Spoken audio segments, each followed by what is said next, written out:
Emily saw it. You were at a restaurant bar planning a trip with another woman. Oh, I see. And so what? Even when caught cheating, my husband Donald wouldn't drop his defiant attitude. In a moment, what we had built over 15 years crumbled away. In this day and age, I was a full-time homemaker, living with his parents just like every other year. I had given up the job I loved at a publishing company where I felt fulfilled, and now I spent half of the week accompanying my parents to the hospital and adjusting meals according to everyone's schedule. I was living a life much like a housemaid. After getting married, I had no time for myself. The only place I could relax was in our bedroom, even in this spacious house. Despite all this, I had chosen this life because I wanted to be with my husband. The option of leaving never crossed my mind, so when my adulterous husband said, "We can get a divorce, I was at a loss for words, feeling more amazed than angry. This is the story of me, Sophie Johnson, turning 40 this year, leaving my husband Donald after 15 years of marriage, and starting my life from scratch. It all began 2 months ago on the 25th. That day was payday for Donald, who worked at an electronics manufacturer. Usually, his salary would be deposited into our joint account. I would use that money to pay our monthly bills and give him an allowance in the evening. However, 2 months ago, his salary wasn't deposited into our joint account. I thought there must have been some technical glitch, so when he got home in the evening, I asked him about it. "What do you mean you changed the deposit account without saying anything to me?" He had switched the account to his personal one. "But what about our payments? These bills are due on the 27th. I couldn't keep up with a sudden change and just thought of immediate concern. "Just let me know how much you need, and I'll transfer that amount into the joint account," he said, taking off his suit with his back turned to me. He wouldn't even look me in the eyes. "So why did you change it?" I couldn't think of any reason. In the 15 years we've been together, we had never changed the account. We were saving in our joint account, so it wouldn't be a problem if his transfer was late. It's not that our bills would fall behind. Maybe I didn't need to press the issue, but I couldn't help wondering. Why didn't he trust me with our finances? Did I do something wrong? I didn't remember overspending, but I thought maybe I had unknowingly upset him. If so, I needed to apologize. That's what I thought when I asked him. But it seems like he thought I was blaming him. He threw his freshly removed shirt onto the couch and glared at me. "It's my hard-earned money, isn't it?" "Yes, it is. But why do I need your permission to use it?" What? I couldn't understand any of his words. I've been giving him a $500 allowance every month, but that was just a temporary arrangement. If his expenses piled up, I would give him more. I asked him what he spent his money on, but I'd never refused to give him more when he needed it. As a stay-at-home wife, there have been times when I asked if I could buy something I wanted, but the reverse never happened. "I don't need dinner today." "What?" "But I already prepared." "Never mind, I'll eat out." He got bent out of shape, grabbed his car keys, and went out again. He seemed strange. For the past 15 years, we've never had issues over money. But suddenly, he starts saying it's his money, while cleaning up the food I had prepared. I was upset at my husband's selfish actions. I was frustrated that despite having food at home, he chose to eat out anyway because now he was in charge of the finances. From that moment, he began eating out every night and coming home late at night after I fell asleep. Also, the number of days he told me he was staying at work overnight increased. The fight had completely escalated. Even when we were together, we didn't talk more than necessary. As time passed, it was hard to find a chance to make up, and I started blaming myself. We'd never had a fight last this long before. It was a minor issue that he changed the bank account without consulting me. If he wants to manage the finances, that's fine. After about 2 weeks of awkwardness, I began to reconsider like that. Then one day, I received a message from Emily, who was my colleague when I worked at the publishing company. "Hey, how are you doing? How about lunch soon?" Emily's message was a welcome surprise. We used to go out for drinks after work and spend our days off together when we were single. Now, with families of our own, we didn't contact each other as much but still tried to meet at least once or twice a year. Her invitation came at a good time, and I agreed readily. 2 days later, in the afternoon, we were sitting in a cafe in the next town. "So they moved into the care facility, huh?" "Yeah, both of them in the same place." Emily asked how things were going, and I told her about my parents-in-law moving into a nursing home a few months ago. "I know I shouldn't say this, but it's a good thing. It must be a relief for you." She looked pleased, knowing how much I had been struggling to find time for myself. She seemed relieved now. Well, I do have to get their clothes, visit, and accompany them to their doctor's appointments, but still, my life has become a lot easier. This was the first time since I was single that I was able to casually make time to meet with a friend. You're such a dutiful daughter-in-law. Is Donald still hands-off? Yes, he seems to want to do nothing on his days off. He never wanted to go anywhere on his days off. In these 15 years, we've never even gone shopping together. Her husband is diligent. He picks her up in his car when it rains and sometimes even does the shopping for her. He never changed at all. Well, since I am a stay-at-home wife, he could at least take care of his own parents. Emily never thought highly of my husband. When we got married, we both had jobs, but he never helped with the household chores. On days when I was too tired to do housework, he found it unbelievable and suggested I become a stay-at-home wife. I didn't want to quit, but I resigned as he suggested, becoming a full-time homemaker. Soon after, I was asked to live with his parents, and I ended up taking care of them. The reason I couldn't talk back to my husband was because of the significant difference in our incomes. He is 8 years older than me, already held a position at his company, and his income was more than double mine. Can you earn as much as I do? If you can, I wouldn't mind quitting. He'd say things like that, leaving me speechless. I had discussed my true desire of not wanting to quit my job with Emily, even crying on the phone, overwhelmed by having no time for myself. I understand why she holds a negative view of him. It's because of my venting. After a while, the warm vegetable salad we ordered arrived. As she served it on smaller plates, she spoke again. So, how are things with him? Upon being asked, I thought for a while and nodded affirmatively. I had actually come to discuss our big fight, but I didn't want him to be seen in a worse light. Emily paused, holding the serving tongs, and stared at me as I managed only to nod and smile, trying not to arouse suspicion. She stopped serving the salad midway. I'm sorry I asked it in the wrong way. Sophie, things aren't going well with him, are they? Emily's words made it seem like she knew something. I was left flustered and unable to respond as she started talking about something that had happened a few days ago. She recounted being at a dining bar near her office for a work after party. While heading to the restroom, she passed a man in the aisle who turned out to be my husband. He didn't seem to recognize her, so she decided against calling out to him. But noticing that he was in casual clothes made her wonder if he was with me. After leaving the restroom, she decided to take a look at where he was seated. What she saw was him having drinks with a woman who wasn't me. It hit me instantly. He's cheating on you. They were sitting close together, bodies touching as they drank. Was that really my husband? I couldn't believe it. He hadn't come home that day due to working overtime, so there was no reason for him to be in casual clothes. Moreover, he seemed genuinely busy lately. Did he even have the time for cheating in his current state? Although we've been on bad terms recently, I couldn't imagine him resorting to cheating.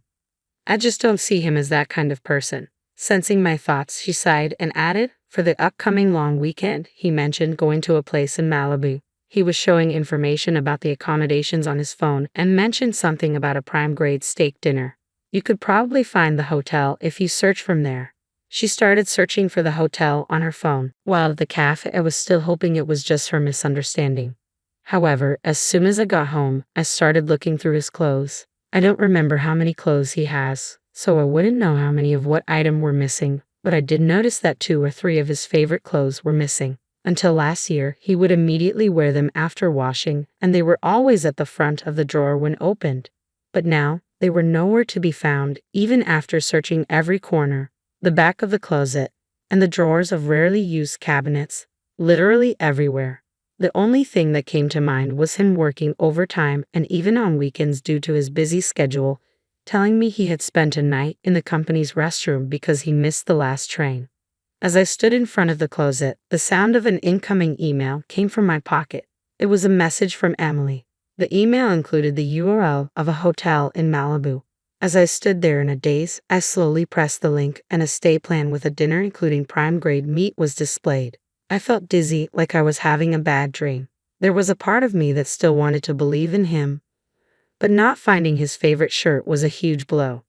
2 days later, the Saturday before a long weekend, he was unusually at home, working with the TV on. I placed a cup of coffee near his computer and casually asked, I haven't seen you wearing your favorite t-shirt this year. Even though he hadn't taken his eyes off the display when I put down his drink, at this question, the sound of him typing on the keyboard suddenly stopped.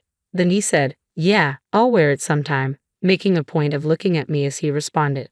That was unusual. For the past month since that payday, he had been distant, but now, when asked about his shirt, he was making eye contact. I looked for it but couldn't find it, I added, trying to gauge anything from his reaction. He replied, "Isn't it somewhere?" and then looked away, returning to his computer. His reaction made me feel suspicious. Despite mentioning his missing favorite shirt, he showed no signs of being troubled. Normally, in such situations, he would pretend to be troubled just to emphasize that I hadn't taken care of it properly, even if he didn't really need it. Last year, he kept complaining just because it hadn't dried due to the rain. Every change seemed suspicious when it came to him. I couldn't control myself. I had to keep digging until I got clear answers, even if it meant going too far. "You're off for a long weekend, right?" Even though we hadn't reconciled after our last fight, I couldn't help but ask something more intrusive. "Work from when?" "I don't know. There's a business trip. I might have a day off." Was this also a lie? It seemed like it. After all, for the past 15 years, he always took time off during the holidays. Emily's words crossed my mind. Going to Malibu, as she said, mentioned the prime grade steak. Of course, as she also said, the story I heard at the cafe started to feel real, and I felt a surge of anger welling up within me. Before I realized it, I had said it out loud. "Business trip? You mean you're going to Malibu?" Uttering a word that I hadn't asked about, he who had been looking at the screen froze. He slowly turned around, but his expression had changed from earlier. With a weary face, he squinted and glared at me. It was the exact same look he had during our fight on that payday. What the hell is going on? Really rummaging around our room pretending to look for clothes? He sighed heavily. Hearing his words, my lips quivered noticeably. Indeed, I had rummaged through the room, but I found nothing. I couldn't find the t-shirt. Yet despite that, he said it, rummaged through his room. He said so, which means if I had rummaged more, I would have found something that linked to Malibu. I still wanted to believe even while doubting. "Emily says she saw it at the wine bar. You and another woman were planning a trip." The things we had built started to crumble away. "Oh, is that so?" I thought. At times like this, he would hardly make an excuse, but reality was different. He was not flustered at all. He turned away with a defiant look. "So what's the point?" I was even questioned in return. What does he want to hear?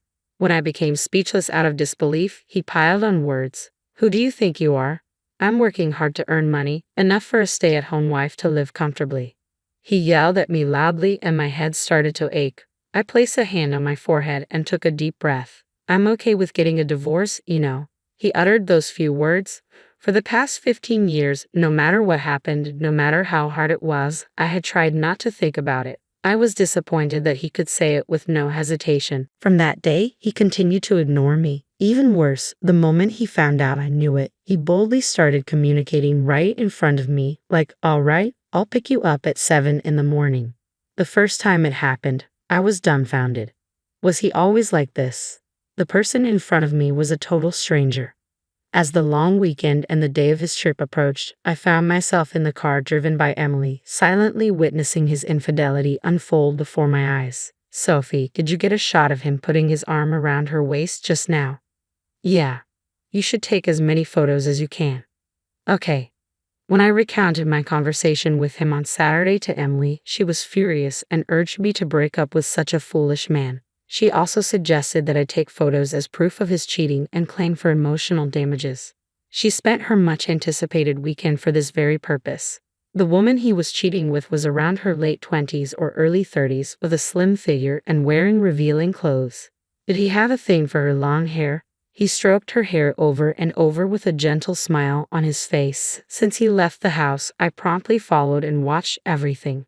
From when he picked her up from her apartment, even when he stopped by a convenience store to buy breakfast together, to when they started walking arm in arm in front of the Monterey Bay Aquarium.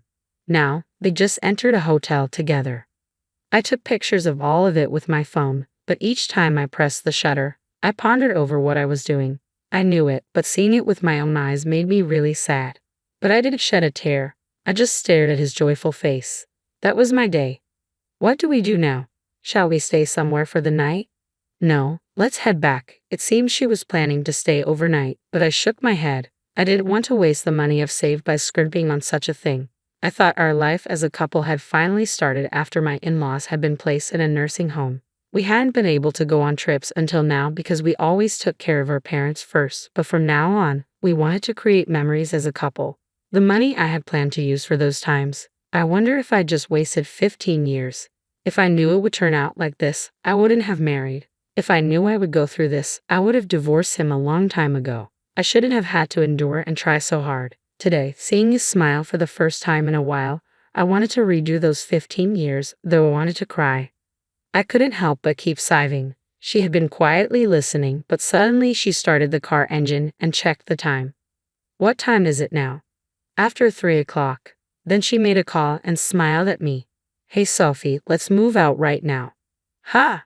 Hello, sorry to bother you during the long weekend. I appreciate your help. I was taken aback by her sudden proposal. She seemed determined to start something. Panicked, I shook my head at her while she was on the phone, but she ignored me and continued, saying, "It's all good."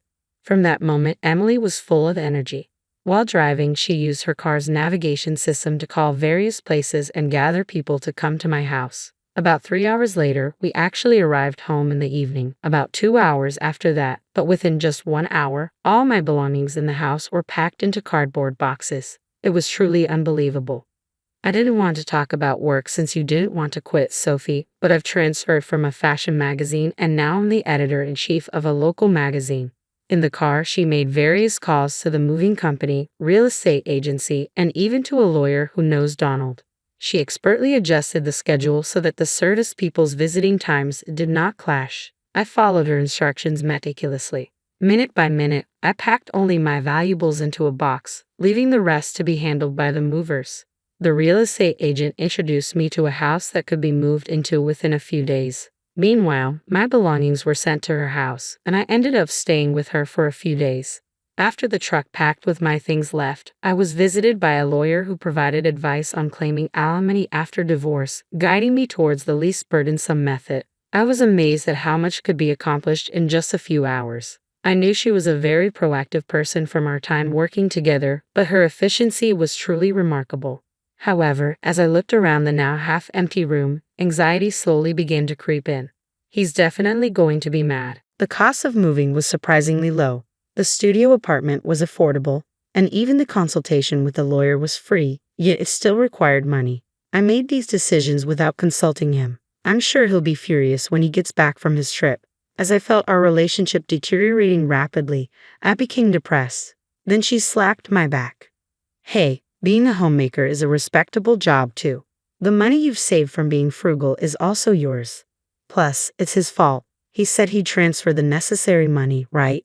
So let's have him pay even for the cost of living on your own. After being strongly persuaded by her, I took one last look around the house. I remembered how in the early days I had found it difficult to rearrange things. Now, I realized I had placed my toner on the bathroom vanity without hesitation. The shoe rack was filled with my shoes. I had always seen myself as a maid, but maybe I had actually become part of the family. After imprinting the image of the home I had lived in for 15 years in my mind, I made up my mind and nodded vigorously at her. Then, on the last day of the long weekend, I left the house I had shared with him. I was still staying at Emily's place. "Where are you at?" I picked up the call from him with a trembling hand. He asked that with a grumpy voice. Without answering his question, I said the words Emily and I had decided on beforehand. "You said you were okay with a divorce, right? And that you would transfer the necessary money. I am divorcing you. Please provide for the costs of me living alone." "What? Stop talking nonsense and come back." He seemed to think this was just a runaway. I cut off his voice and spoke my final words. "Please have your new partner take care of your parents from now on. Thank you for 15 years. While he was still talking, I hung up. He called back several times, but I didn't pick up. I did feel guilty about how I ended things unilaterally like this, but looking back, I had always accepted his unilateral demands ever since we got married. So I tried to think it is fine, at least in the last moment. The following year was a whirlwind. I negotiated with him through a lawyer and finally secured a divorce with alimony and living expenses assured. Finding peace of mind was a struggle until I landed a job as an office clerk at a local factory, slowly building my life with my monthly salary. "Sophie, can you make the deadline this month?" "Yeah, I'll make it, but I think I'm going to barely make it by the deadline, so I don't have time to chat on the phone." All right, I'll go now. You have your piece this month too. 6 months ago, Emily, who manages our local magazine, added a new section about saving money, and as a frugal person, I've been given a chance to write a couple of pages there every month. I gave up on my dream to work in a publishing company. Her arrangements mean a lot to me. Now I'm a writer, but I have 15 years of experience in budgeting as a homemaker, and I want to share my experiences wholeheartedly. I was able to make a fresh start. Then an unexpected call came in. It's good to hear your voice. Sounds well. Mother-in-law. My mother-in-law called me from her nursing home. I had said my goodbyes to her before my divorce, but in that time, I couldn't talk with her well. I hadn't contacted her since the last time, so I was surprised that she called. After talking about my father-in-law's advanced dementia, she updated me on my ex-husband's situation. What? He broke up? Yes, that's the case. He's foolish, isn't he? Between us, he was dumped before the divorce was finalized. I see. Seems like his relationship with that woman has already ended. Well, that's expected, isn't it? Any young girl would run if she had to deal with taking care of seniors. So who is at the home now? Donald. He ended up leaving his big corporate job, but he's trying with his complaints. He's such a fool. He was able to work because of his wife supporting him behind. He still doesn't talk about his own infidelity. Sophie, breaking up with him was the right thing to do. My ex-husband hasn't changed, but it seems like he's struggling a bit. I found myself a bit relieved by hearing that. My usually stern mother-in-law chuckled and said, Sophie, thank you. I was planning to ask you to try again with him when I called, but your voice sounds so lively, so I decided not to ask. In the roughly 15 years we lived together, I'd never had such a long conversation like this with my mother-in-law. Our relationship wasn't bad, but it wasn't good either. I listened to her voice. I assumed this would be the last time I'd hear from her, and I savored every word. It turned out for the best, she said so sadly, and my tears welled up. It's been a year since my divorce. Everything has been going well, and I've managed to make a fresh start. However, I've always felt a lingering sense of regret. It's because I felt that I had wasted 15 years of my life. But then, with this phone call, my mother-in-law said it, thank you, and that she had planned to ask me to try again with her son. There's no chance of getting back together with my ex-husband, but hearing that from his mother made me genuinely happy. It felt like a validation of what I had done for those 15 years. I will never forget this phone call from her. Those 15 years were not wasted because now I believe that so. I've always found peace in my parents' apartment. Something about the way the evening light filters through the tall windows, casting long shadows across the hardwood floors. Today, the quiet feels especially welcome after a brutal week at work. I kick off my shoes, padding barefoot across the cool floor, savoring the silence. My parents are in Europe for their anniversary. 3 months touring places they'd always dreamed of visiting. They'd asked me to house sit, which really meant watering the plants and enjoying unlimited access to their well-stocked wine collection. I pour myself a generous glass of Cabernet and sink into the plush sofa, feeling the tension in my shoulders begin to unwind. Home, sweet home, I murmur, though it hasn't been my home for years. Still, it feels more like home than my cramped studio apartment ever has. I take a sip, savoring the rich flavor, and pull out my phone to scroll through messages. Nothing urgent. I set an alarm for 30 minutes, just enough time for a power nap before I need to start dinner. The wine, the comfort of the familiar space, the exhaustion of the work week, it all pulls me under quickly. The sound of keys jangling in the lock jerks me awake. I blink, disoriented, as the front door swings open. My parents stand in the doorway, looking tanned and tired. Mom? Dad? I sit up, confused. You're not supposed to be back for another month. My mother, Olive, doesn't meet my eyes. My father, Robert, clears his throat. Delilah, he says, his voice oddly formal. We didn't expect you to be here. I'm house-sitting, remember? You asked me to. The words die in my throat as 2 men in uniforms appear behind my parents, carrying flattened cardboard boxes.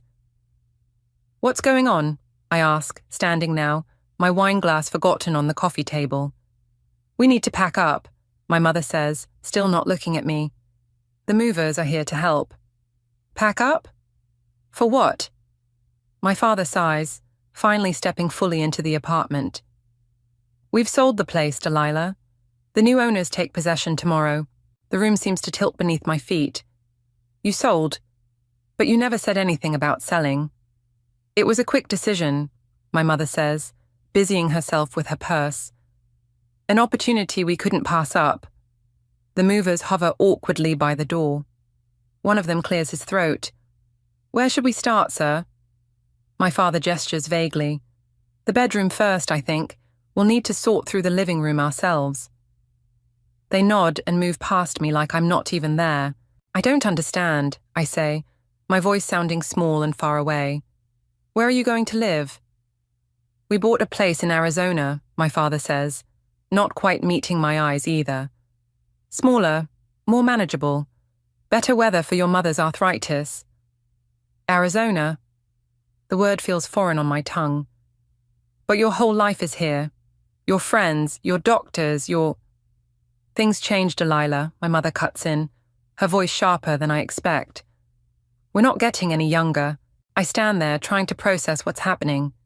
The apartment I've always thought of as my safety net, my backup plan, my home base, gone, without warning, without discussion.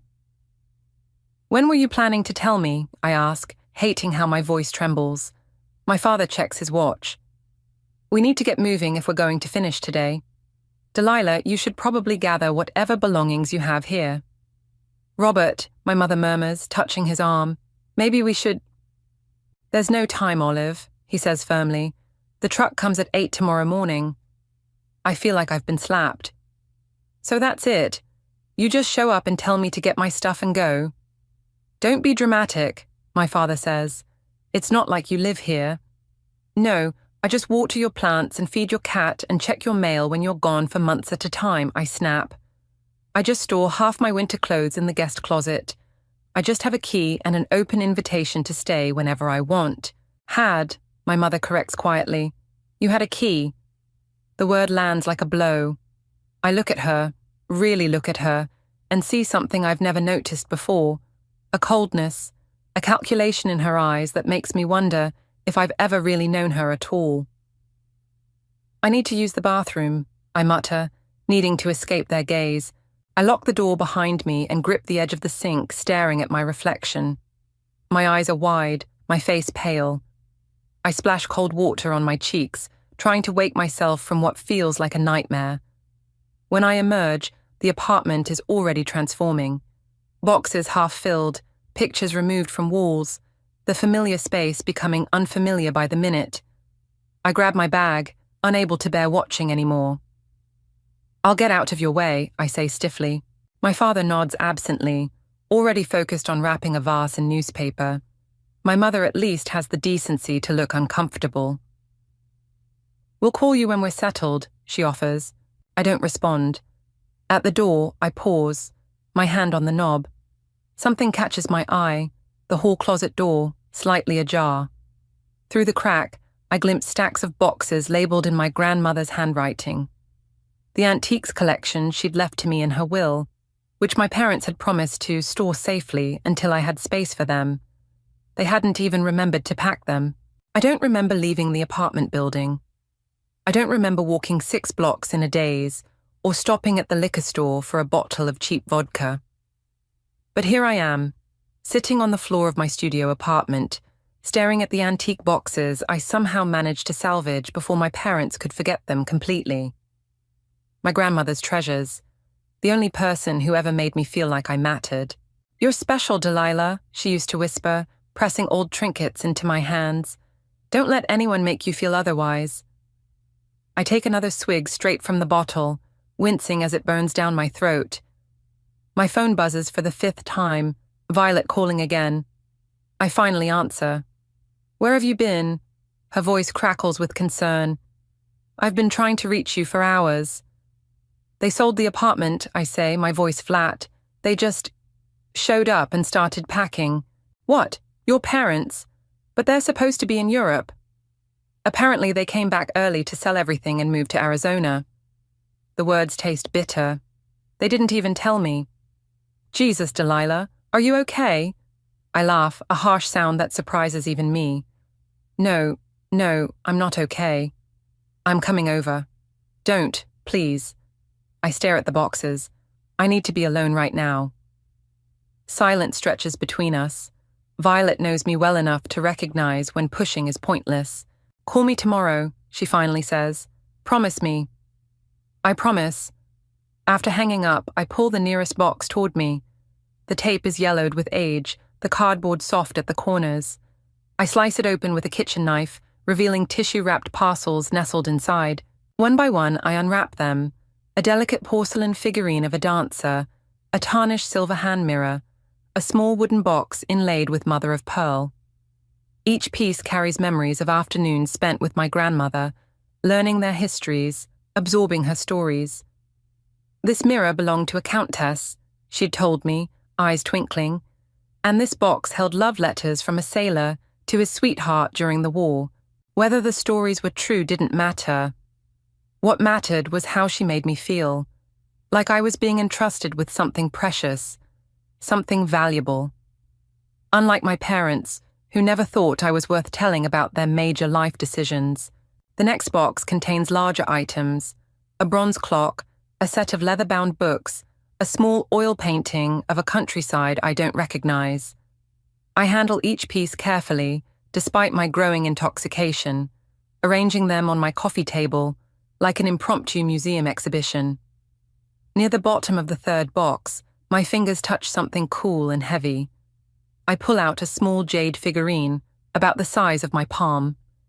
A dragon with ruby eyes that catch the dim light of my apartment. This is the most valuable piece in my collection, my grandmother had whispered the day she showed it to me. Ming Dynasty, worth more than everything else combined. I'd forgotten about it completely. I turn it over in my hands, studying the intricate carving, the perfect weight of it. A quick search on my phone confirms what I already suspected. If authentic, this piece alone could be worth tens of thousands of dollars. My grandmother had left these to me. Not to my parents, to me. And they'd hidden them away, forgotten about them, and nearly lost them in their rush to abandon their life here, to abandon me. Something cold and clear cuts through the alcohol haze. A purpose, a plan. I carefully rewrap the dragon and place it in my bedside drawer. The rest of the night passes in a blur of internet research, auction house websites, and antique dealer reviews. By morning, my head pounds with a hangover, but my mind is surprisingly focused. My phone rings. Violet checking in as promised. I'm coming over, she says. Not a question this time. And I'm bringing coffee. 30 minutes later, she surveys the antiques spread across my apartment, eyebrows raised. Your grandmother left you all this? I nod, nursing the coffee she brought. Years ago, my parents were storing it for me. And now you're what? Going to sell it? Some of it. I don't mention the jade dragon. Not yet. It's mine to sell. Violet sits beside me on the couch. Del, I get that you're hurt, but... Hurt? I laugh again, that same harsh sound. Hurt is when someone steps on your toe or forgets your birthday. This is... I struggle to find the words. This is like they erased me, like I never mattered at all.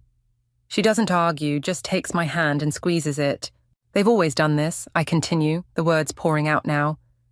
Made decisions without considering me. Treated me like an afterthought. But this time... I shake my head. This time, I'm not just going to take it. What are you going to do? I look at her, suddenly aware of how my next words might sound. I'm going to make them feel what I felt. I'm going to take something from them that they thought was secure. Violet's eyes widen slightly. Delilah, not physically, I clarify, but they're going to know what it feels like to have the rug pulled out from under them, to be forgotten. She studies my face for a long moment. This doesn't sound like you. Maybe it should have been me all along. I stand up, suddenly energized. Maybe I've spent too many years being the good daughter who never complains, never pushes back. My phone buzzes with the text. It's from an unknown number, but the message makes my heart skip. Heard you're looking to sell some antiques. I might be interested. Old friend of your grandmother's. Call me. Zane. I stare at the screen, a strange mix of surprise and something like destiny washing over me. "Who is it?" Violet asks. I look up at her, feeling the first genuine smile in days spread across my face. "It's a sign," I say. "The universe is telling me I'm on the right path." "Are you sure about this?" Violet asks, watching me adjust my blouse in the mirror. "Meeting some random guy who texted you out of nowhere?" "He's not random. He knew my grandmother."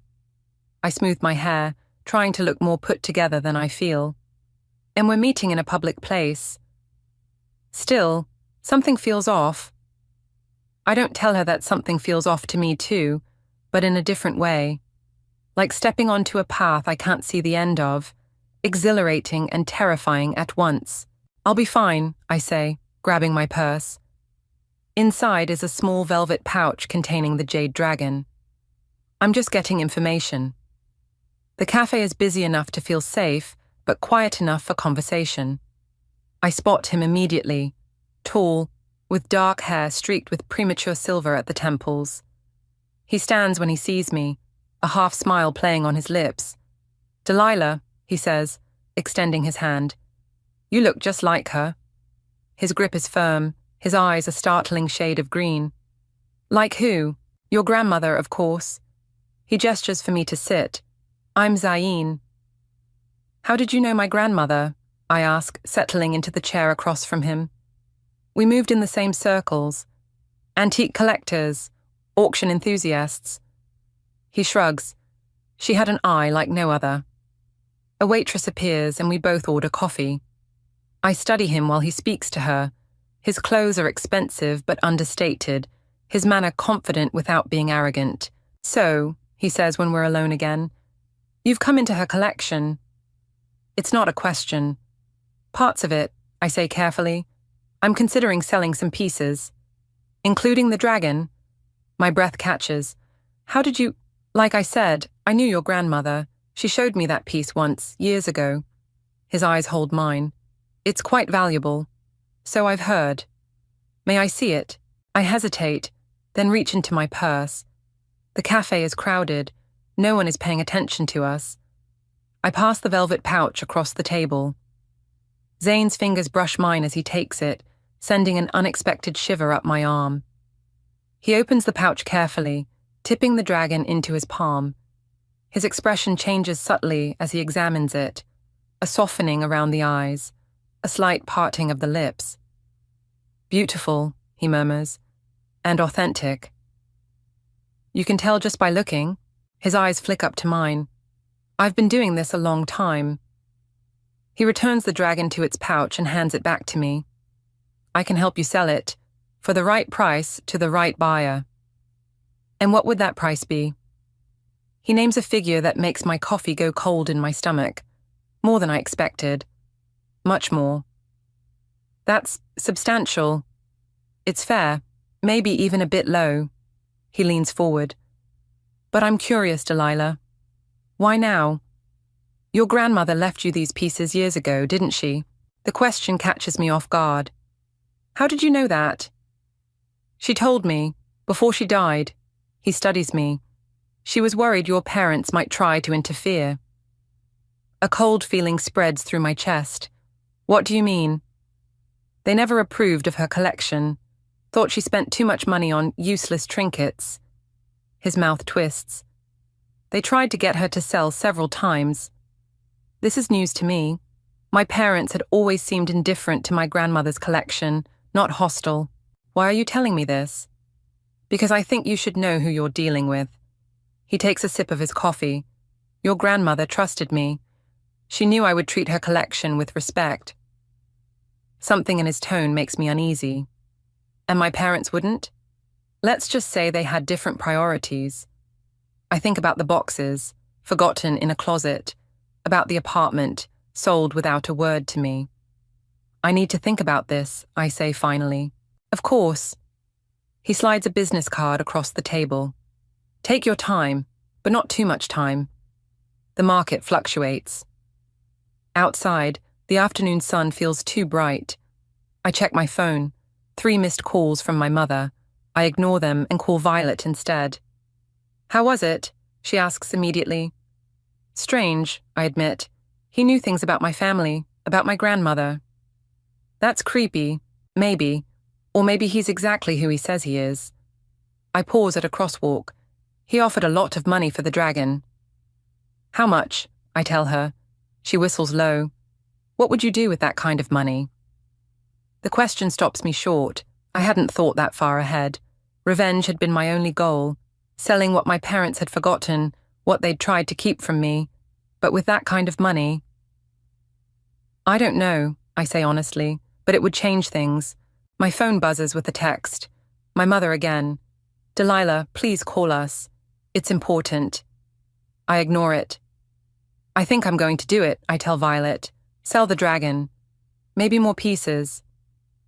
Are you sure that's what this is about? Selling antiques? I close my eyes briefly. No. It's about making them realize they can't just throw me away. When I get home, there's an email waiting for me. From my father, which is unusual. He hates digital communication. Delilah, your mother and I need your help. The move has been more complicated than we anticipated. There are some financial matters that require immediate attention.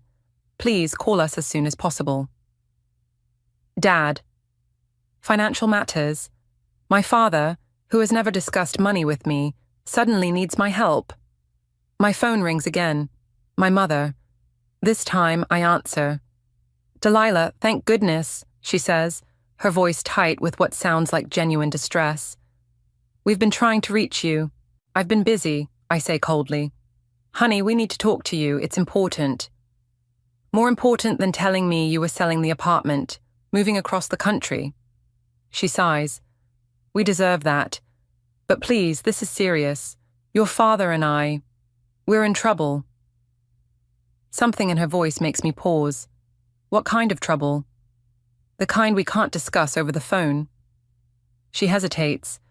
We need your signature on some documents, and we need to ask a favor. I think of Zane's words about my parents' priorities, about the money the dragon could bring, about years of feeling secondary, forgotten. I'll think about it, I say finally, and hang up. My phone lights up immediately with a text from Zane. Have you decided? I stare at the message, feeling caught between two forces pulling me in opposite directions. The path ahead suddenly seems much less clear than it did this morning. I agree to meet my parents at a diner halfway between my apartment and their hotel. Neutral territory. I arrive early, ordering coffee I don't touch, watching the door with my heart hammering against my ribs. They look smaller somehow when they walk in. My father's shoulders are hunched, my mother's smile strained as they spot me. They slide into the booth across from me, and for a moment none of us speak. You look tired, my mother finally says. I haven't been sleeping well. I don't add that it's because of them. My father clears his throat. Thank you for meeting us, Delilah. You said it was important. They exchange glances. My father nods slightly, and my mother reaches into her purse, pulling out a manila envelope. We need you to sign these, she says, sliding it across the table. It's for the Arizona property. I don't touch it. What about it? My father sighs. The truth is, we're not in great financial shape. The European trip, he trails off. You spent too much, I finish for him. That, and some investments that didn't pan out.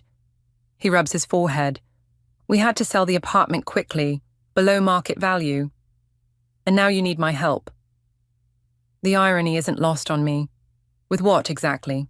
The new place is under contract, but there's an issue with the financing. My mother taps the envelope. We need a co-signer, someone with good credit. I stare at them, incredulous. You want me to co-sign your mortgage? After you sold our family home without even telling me? It wasn't your home, Delilah, my father says, an edge creeping into his voice. You haven't lived there in years. It was the only stable thing in my life. The words burst out louder than I intended. A few heads turn our way. I lower my voice. You knew what that apartment meant to me. We didn't have a choice, my mother insists. Robert's pension isn't what we expected, and my healthcare costs. You had a choice about whether to tell me, I cut in. You chose not to. Silence falls. A waitress approaches, senses the tension, and veers away. You're right, my father says finally, surprising me. We should have told you. We were embarrassed. Embarrassed? To admit we'd failed.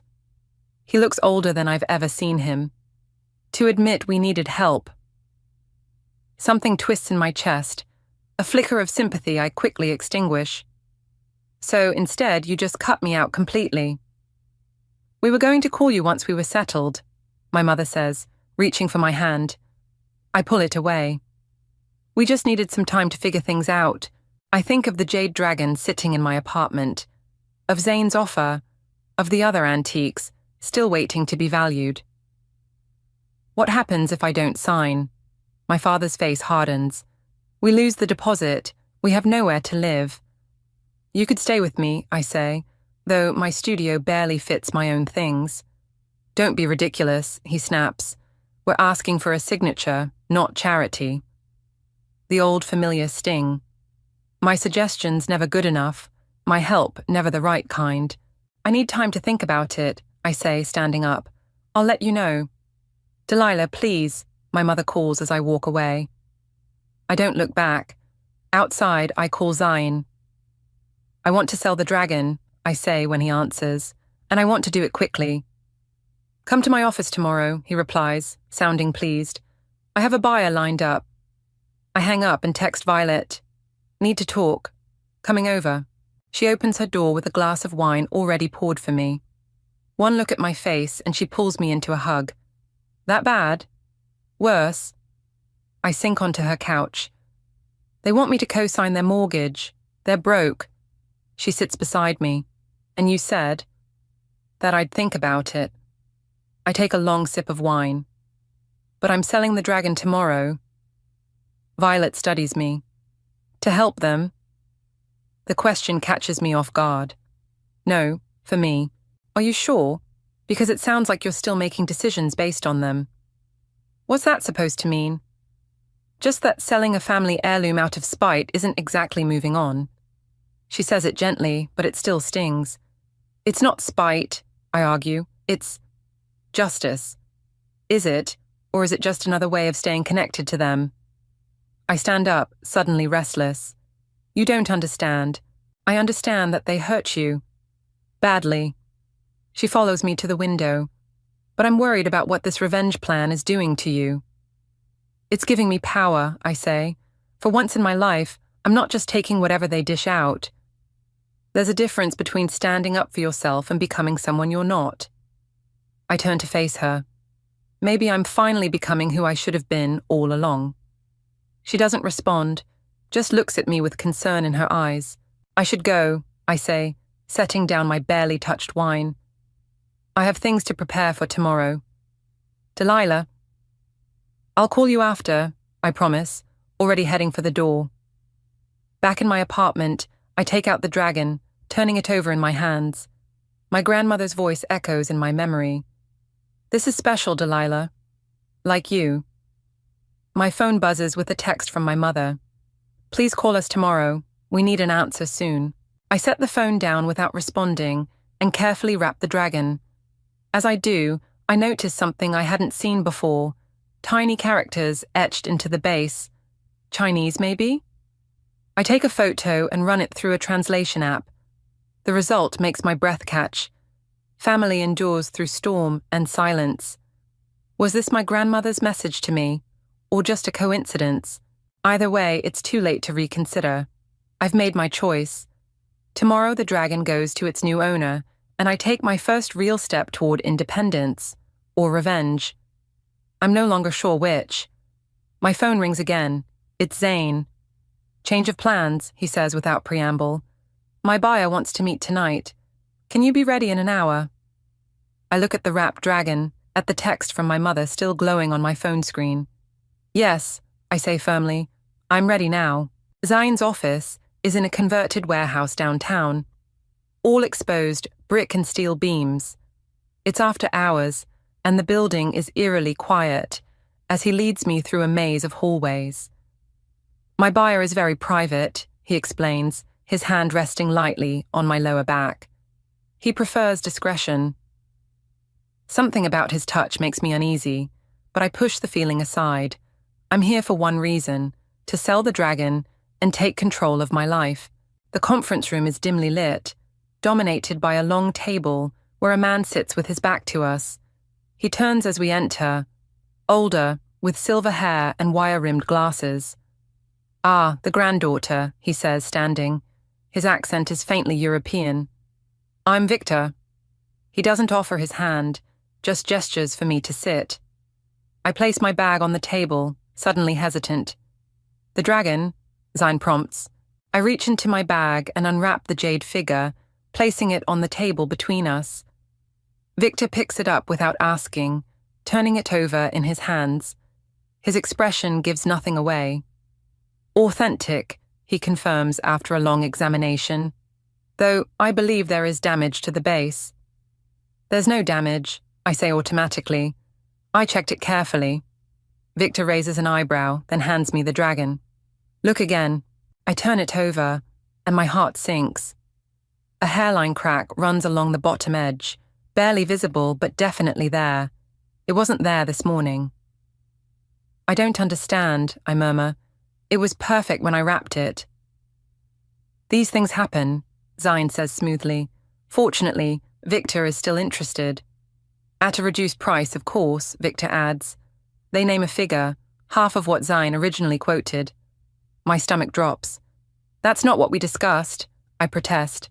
"The market value changes with the condition," Zane explains, not quite meeting my eyes. "This is still a very generous offer." Something feels wrong. The crack, the reduced price, the late-night meeting, it all smells of manipulation. But I need the money. And more than that, I need this to be over. "Fine," I say finally. "I accept." Victor nods, reaches into his jacket and pulls out an envelope. "Cash, as requested." I didn't request cash. I look at Zane, who smiles reassuringly. "Easier this way," he says. "No paper trail."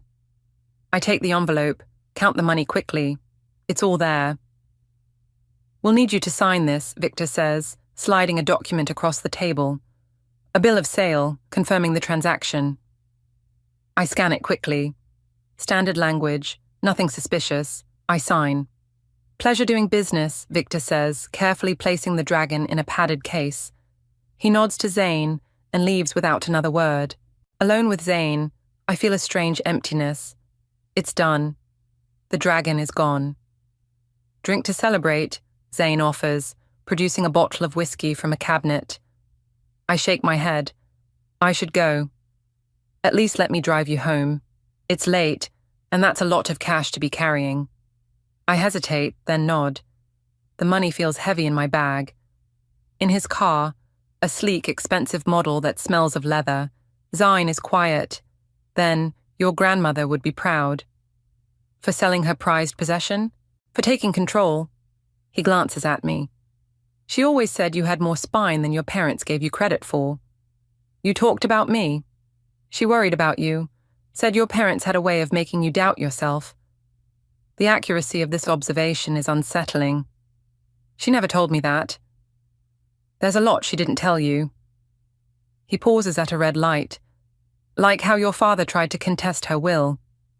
My head snaps toward him. "What?" "After she died, he filed paperwork claiming she wasn't of sound mind when she left her collection to you." The light changes, and he accelerates smoothly. "It didn't work, obviously. That's not possible. He would have told me." "Would he?" Zane's voice is gentle. "Think about it, Delilah. They hid her collection in a closet for years. They sold their apartment without telling you. They've made a habit of keeping you in the dark." My mind races. Could it be true? It would explain so much. Their dismissiveness about the antiques, their reluctance to let me see them. I don't know what to believe anymore, I admit. "Believe what you see, not what they tell you." He pulls up to my building. "There's more to this story than you know."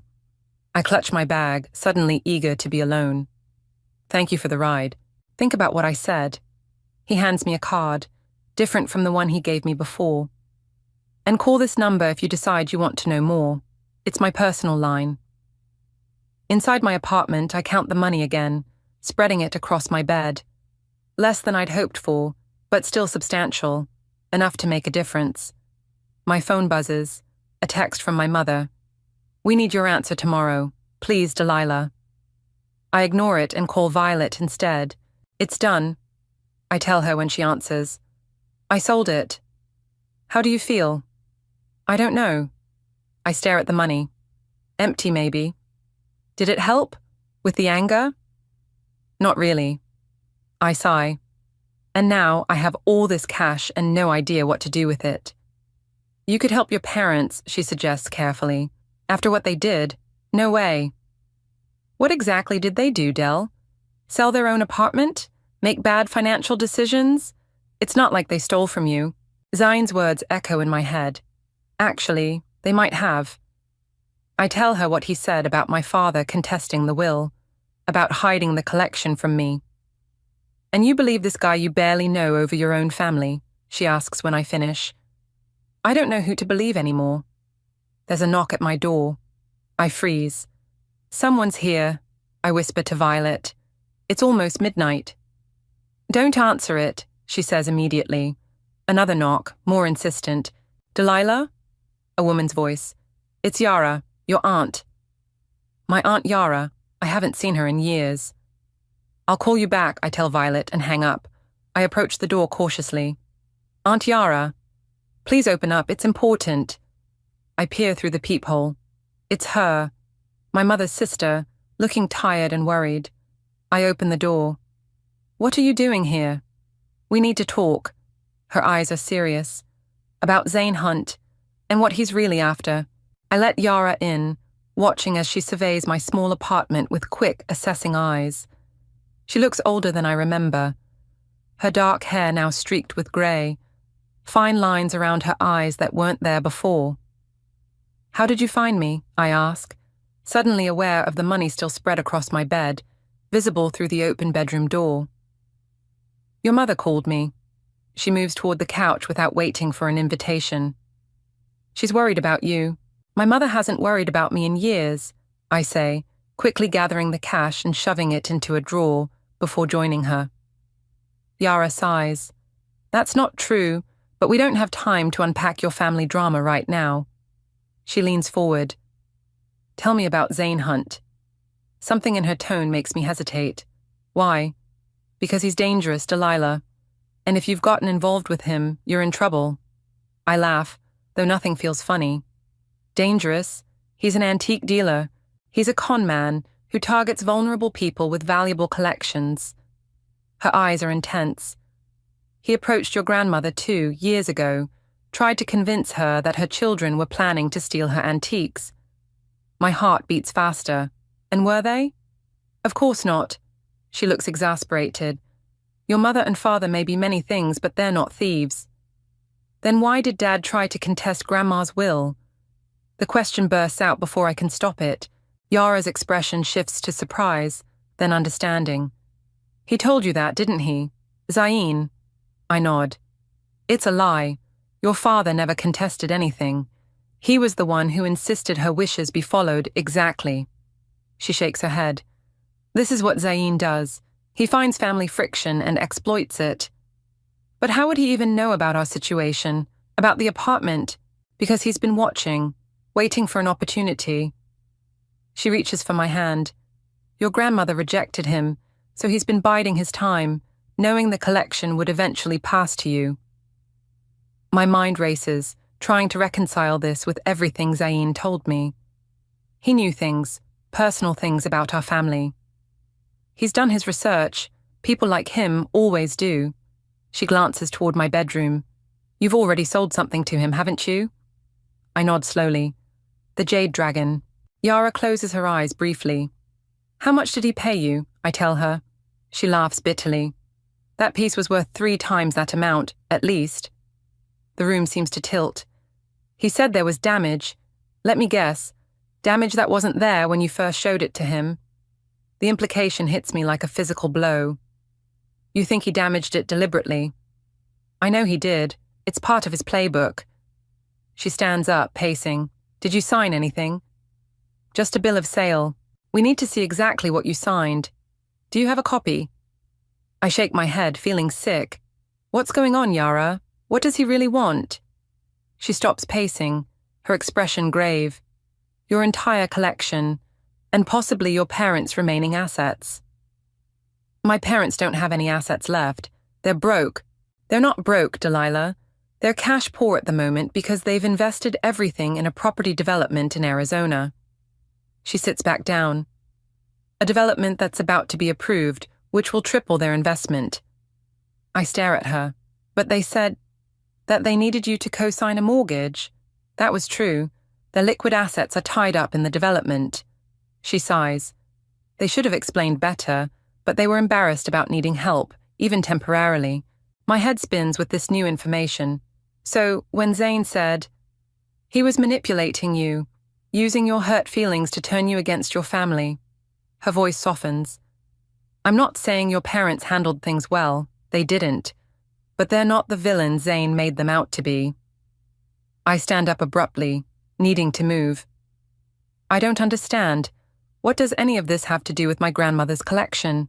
The collection is valuable, yes, but what Zane really wants is access to your family's finances. She follows me to the window. The bill of sale you signed, I'm betting it contained language giving him rights to other pieces, maybe even authorizing him to act as your agent. Cold fear washes over me. I didn't read it carefully enough. Few people do. She puts a hand on my shoulder. We need to contact your parents immediately. If Zane thinks you're on to him, there's no telling what he might do next. I pull away. I can't face them, not after what I've done. What you've done is fall for a con man's tricks. It happens to smart people all the time. Her voice is firm but kind. But right now, your family needs to present a united front. My phone buzzes, a text from Zane. Have you thought about what I said? I have buyers interested in the rest of your collection, time-sensitive. I show it to Yara, whose expression darkens. He's accelerating his timeline. He must suspect something. She takes out her own phone. I'm calling your mother. Wait. I grab her wrist. I need to do this myself. She studies me, then nods. Okay, but do it now. My fingers hover over my mother's contact. Pride and hurt battle with fear and a growing sense of urgency. Another text from Zane appears. Also found some interesting documents regarding your parents' Arizona investment. We should talk. My blood runs cold. How could he know about that? He's going after their development deal, I say, showing Yara the message. Her face pales. Call them, now. This time I don't hesitate. The phone rings 3 times before my mother answers, her voice thick with sleep. Delilah? Is everything okay? No, I say, my voice steadier than I feel. We have a problem, a big one. What kind of problem? I take a deep breath. I think I've made a terrible mistake, and now someone's targeting all of us. There's a pause, then my mother says, We'll be at your apartment in 20 minutes. After I hang up, Yara squeezes my hand. You're doing the right thing, am I? I look at her, suddenly overwhelmed, because it feels like I've destroyed everything. Not everything, she says firmly. Not yet. My phone buzzes again. Not Zane this time, but Violet. Just got a weird call from someone asking about your grandmother's collection. Said they were from an insurance company, but wouldn't give a name. Be careful. I show Yara, who nods grimly. It's starting, she says. He's making his move. My parents arrive, looking like they've aged years and days. My father's face is drawn, my mother's eyes shadowed with exhaustion. The sight of them, vulnerable, worried, hits me harder than I expect. Yara, my mother says, embracing her sister. Thank you for calling. Don't thank me yet, Yara replies. We still have a situation to handle. My father turns to me, hesitating before speaking. Delilah, Later, I cut him off. We need to focus on Zane first. We gather around my small kitchen table, where I lay out everything. The sale of the dragon, the document I signed, Zane's messages, what Yara told me about his true intentions. I should have seen it, I finish, unable to meet their eyes. I was so angry at you both that I walked right into his trap. We gave you reason to be angry, my mother says quietly. We handled everything badly. My father nods, his usual defensiveness absent. We were ashamed of our financial situation, too proud to admit we needed help. And too thoughtless to consider what selling the apartment would mean to you, my mother adds. Their admission loosens something tight in my chest, but there's no time to process it. What exactly did you sign? My father asks. All business now. I try to remember the document's wording. It was a standard bill of sale, but there was language about him representing my interest for future sales. Future sales of what? My father presses. Just the antiques, or any assets. The realization hits me. It didn't specify. That's how he works, Yara explains. Vague language that can be interpreted broadly. My father stands abruptly. We need a lawyer, now. At 1 a.m, my mother asks. I know someone who'll take my call. He steps away to make the call. My phone buzzes with another text from Zane. Meeting tomorrow 9 a.m, bringing potential buyers for the entire collection. Big opportunity. I show it to Yara and my mother.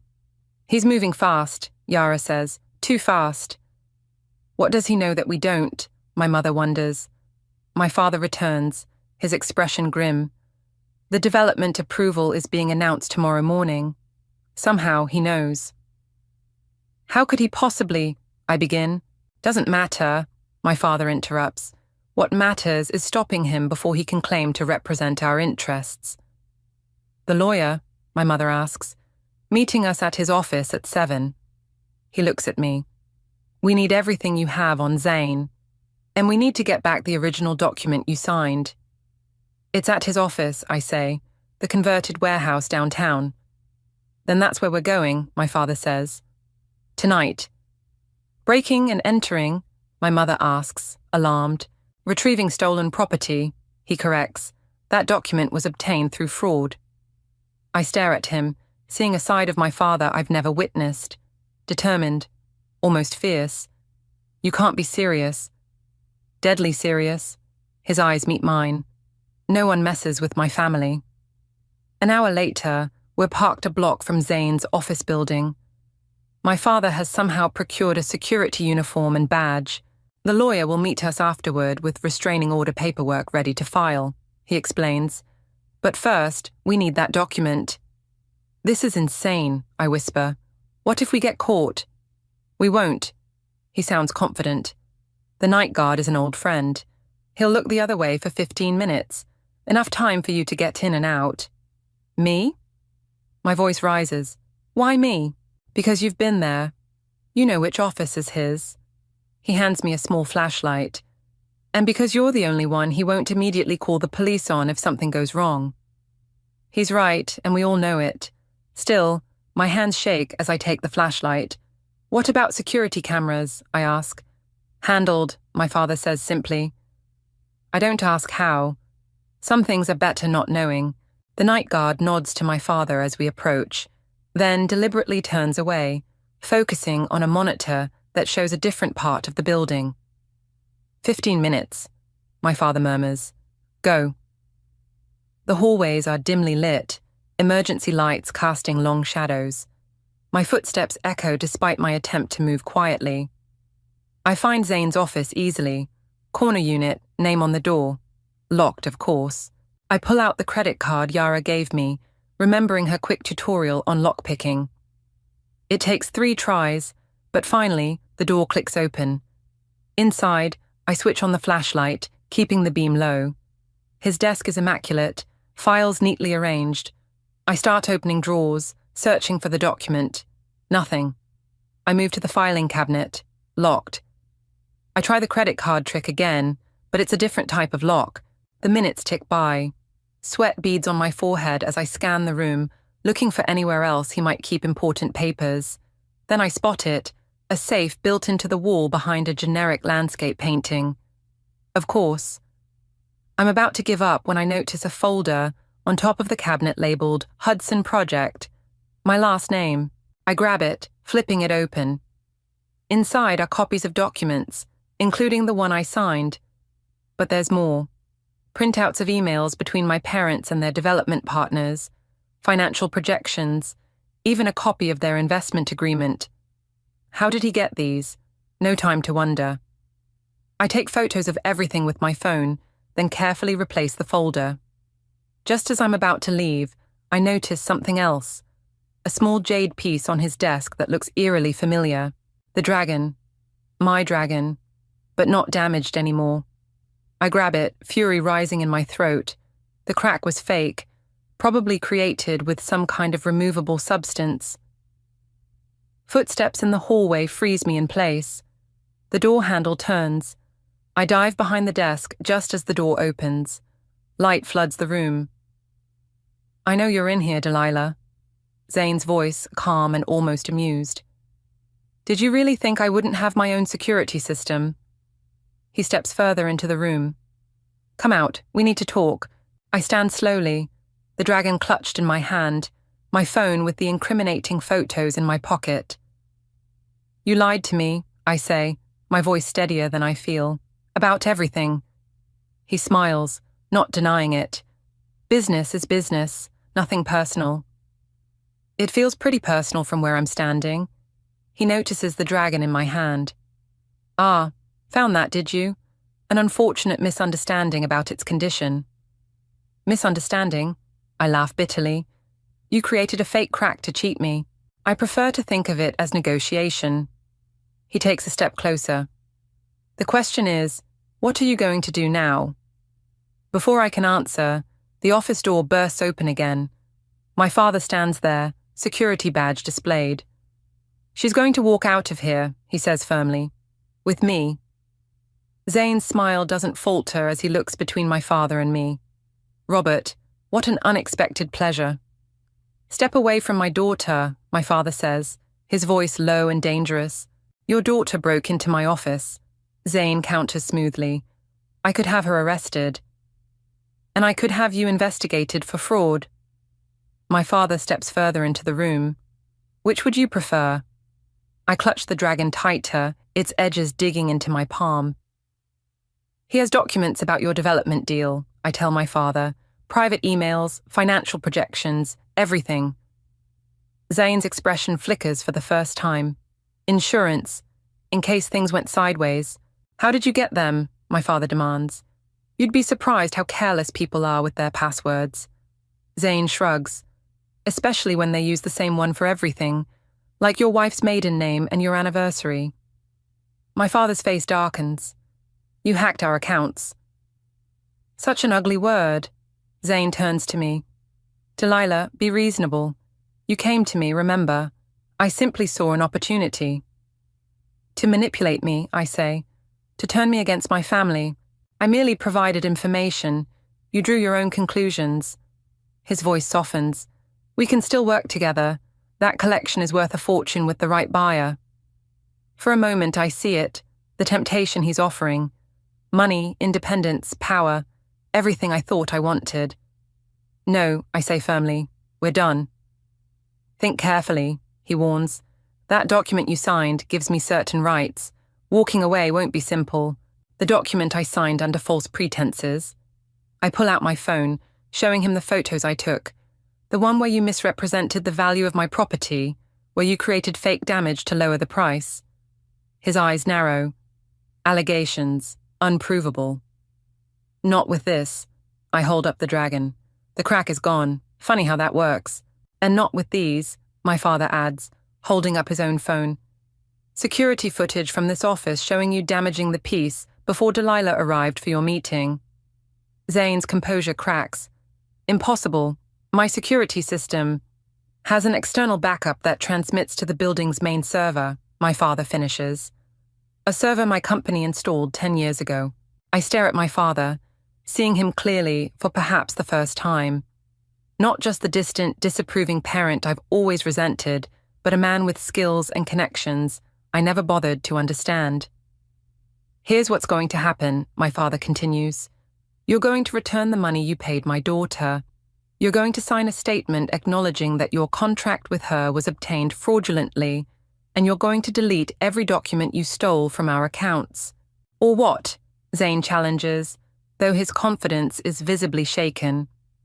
Or we press charges, I say, for fraud, theft, computer crimes, all of it. It would be your word against mine. It would be our evidence against your denials, my father corrects, and I don't think your other clients would appreciate learning about your methods. Zane is silent, calculating. I can almost see him running through scenarios, looking for an escape route. You have until morning to decide, my father says. Our lawyer will contact you at 9. He gestures for me to precede him out the door. I move past Zane, still clutching the dragon. Keep it, Zane says suddenly.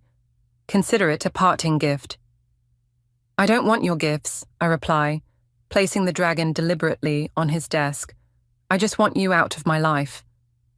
Outside, my mother and Yara are waiting anxiously in the car. As we approach, I see the relief wash over my mother's face. Did you get it? She asks. My father nods. And more. We have everything we need. The drive back to my apartment is quiet, each of us lost in thought. It's only when we're inside, the door locked behind us, that the adrenaline finally drains away, leaving me shaky and exhausted. I'm sorry, I say, the words inadequate but necessary. For believing him, for not trusting you. My mother takes my hand. We gave you reason to doubt us. That doesn't excuse what I almost did. What did you almost do? My father asks quietly. I look at him, deciding on honesty. I was going to use the money from the antiques to hurt you somehow, to make you feel as abandoned as I felt. He nods slowly. I understand that impulse better than you might think. You do? Why do you think I've worked so hard all these years? He asks. My father walked out when I was 12, left us with nothing. Everything I've done since has been to ensure security, to never be that vulnerable again. This revelation stuns me. My father has never spoken about his childhood. We should have told you about selling the apartment, my mother adds. About our financial situation. We were trying to protect you, but we ended up pushing you away instead. And I let my hurt feelings make me vulnerable to someone like Zane, I admit. We all made mistakes, Yara says, speaking for the first time since we returned. The question is, what happens now? My father clears his throat. The offer still stands, Delilah. We need a co-signer for the mortgage, but only if you want to help. I look at them, really look at them. My imperfect, proud, loving parents who made mistakes, but came running when I needed them. Who fought for me tonight without hesitation. I'll sign, I say, on one condition. Name it, my father says. No more secrets. We talk about things, the hard things, the embarrassing things, all of it. My mother smiles, tears in her eyes. Deal. And one more thing, I add. I want to be part of the development project, not just as a signature on a loan, but as a partner. My father looks surprised, then thoughtful. You want to work with us? I want to build something, I say, instead of tearing things down. He nods slowly. We can make that happen. Morning light begins to filter through my windows as we finalize our plans. The lawyer will meet with Zane. The documents will be signed. The development will move forward, with me as part of it. As my parents prepare to leave, my mother pauses at the door. Your grandmother would be proud of you, she says softly. Not for the antiques or the money, but for finding your voice. After they're gone, I sit alone in my apartment, surrounded by the remaining pieces of my grandmother's collection. Each one tells a story, not just of its origin, but of her life, her choices, her legacy. I pick up a small music box, opening it to hear the familiar melody. Inside, tucked beneath the mechanism, is a note I've never noticed before. In my grandmother's handwriting, the true inheritance is not in these objects, but in the strength to forge your own path while remembering where you came from. I close the box, the music fading slowly into silence. For the first time in years, I feel neither adrift nor anchored to the past, but balanced perfectly between what was and what could be. The sunset bleeds through my office window, casting long shadows across the desk where I've spent the last 4 years building someone else's dream. There's something different about tonight's light, something final. My fingertips trace the edge of my keyboard, memorizing its familiar texture, while my stomach twists with the certainty that everything's about to change. I should have seen it coming, the whispered conversations that stopped when I walked by. The way Talia's eyes wouldn't quite meet mine during our morning coffee ritual. The sudden scheduling conflicts whenever I tried to get time with Pierce. But I wanted so badly to believe I was being paranoid. My phone buzzes. Pierce's name appears on the screen. My office, now. The walk down the hallway feels like moving through water. Each step echoes against the polished concrete floors of our startup-turned empire. Engineers hunch over their screens, headphones firmly in place. None of them look up. They know what's coming, probably knew before I did. Gianna, Pierce doesn't stand when I enter. He remains seated behind his massive desk, fingers steepled like some cartoon villain. Please, sit. I remain standing. I'd prefer not to. Suit yourself. He sighs as if I'm already exhausting him. We're implementing some structural changes. The board feels we need to streamline operations, focus on core competencies. Cut the corporate bullshit, Pierce. My voice comes out steadier than I feel. Just tell me I'm fired. His lips twitch. Your position has been eliminated. Talia will be absorbing your responsibilities as part of her promotion to Chief Product Officer. The betrayal hits like a physical blow. Talia, my friend, my confidant, the person I trained myself, has been orchestrating this behind my back. All those late-night strategy sessions, all the secrets we shared. I feel sick. Effective immediately, Pierce continues, sliding a manila envelope across his desk. Your severance package is generous. Sign today, and we'll add 3 months of healthcare coverage. I want to scream. I want to flip his pretentious desk. I want to march straight to Talia's office and demand answers. Instead, I smile. You really think you can buy my silence? Something flickers in his eyes. Uncertainty? Fear? Good. The company appreciates your contributions, Gianna. But business is business. I'm sure you understand. Oh, I understand perfectly. I lean forward, placing my palms flat on his desk. I understand that you're making a massive mistake.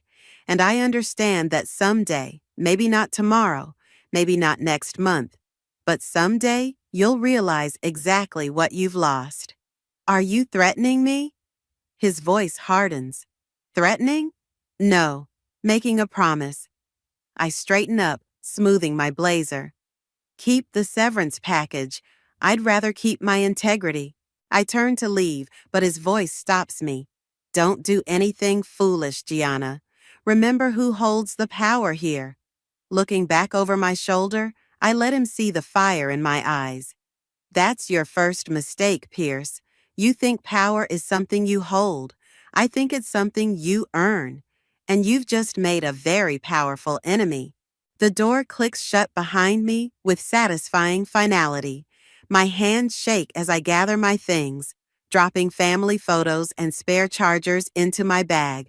A shadow falls across my desk. Talia. Gianna, she starts. I hold up my hand. Don't. Just don't. You have to understand, it wasn't personal. Wasn't personal? I laugh, the sound sharp enough to make her flinch. You were my best friend.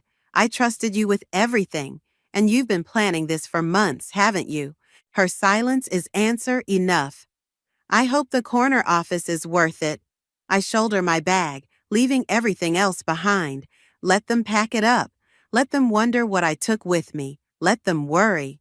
The elevator doors slide open, and I step inside. As they close, I catch one last glimpse of the empire I helped build.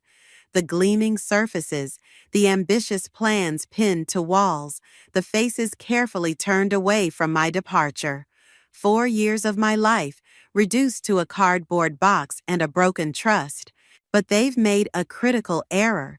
They think they're writing the end of my story. Really, they've just written the beginning. I pull out my phone and open my contacts. Victoria's name stands out, my old mentor from my first startup days. The one who warned me about Pierce's reputation. The one I should have listened to. My thumb hovers over her number as the elevator descends. By the time it reaches the lobby, I've made my decision. They want to play corporate chess? Fine, but they're about to learn they're not the only ones who know how to move pieces across the board. Game on. 3 days into unemployment, and my apartment feels like it's shrinking. Empty wine bottles line the kitchen counter, a timeline of my descent from shock to rage. My phone keeps lighting up with concerned messages from my sister Elena, but I can't deal with her everything happens for a reason optimism right now. I'm scrolling through LinkedIn, torturing myself by watching Talia's profile update with her new title, when a news alert catches my eye. My hands start shaking as I read the headline, Tech Startup Quantum Dynamics Acquires Revolutionary AI Patent. The patent, my patent, the one Pierce said wasn't worth pursuing. Lying bastard. I whisper, hurling my phone onto the couch. The pieces click together with sickening clarity. All those closed-door meetings, the sudden interest in my research documentation, Talia's convenient promotion. They didn't just want me gone. They needed me gone. My laptop whirs to life as I dig through old emails, searching for proof. There, buried in a folder marked Project Phoenix, is the original patent application draft I'd sent to Pierce 4 months ago. His response, not aligned with current business objectives. Table this for now. The room spins as fury rises in my throat. I grab my keys and my laptop, needing to escape these walls before they suffocate me.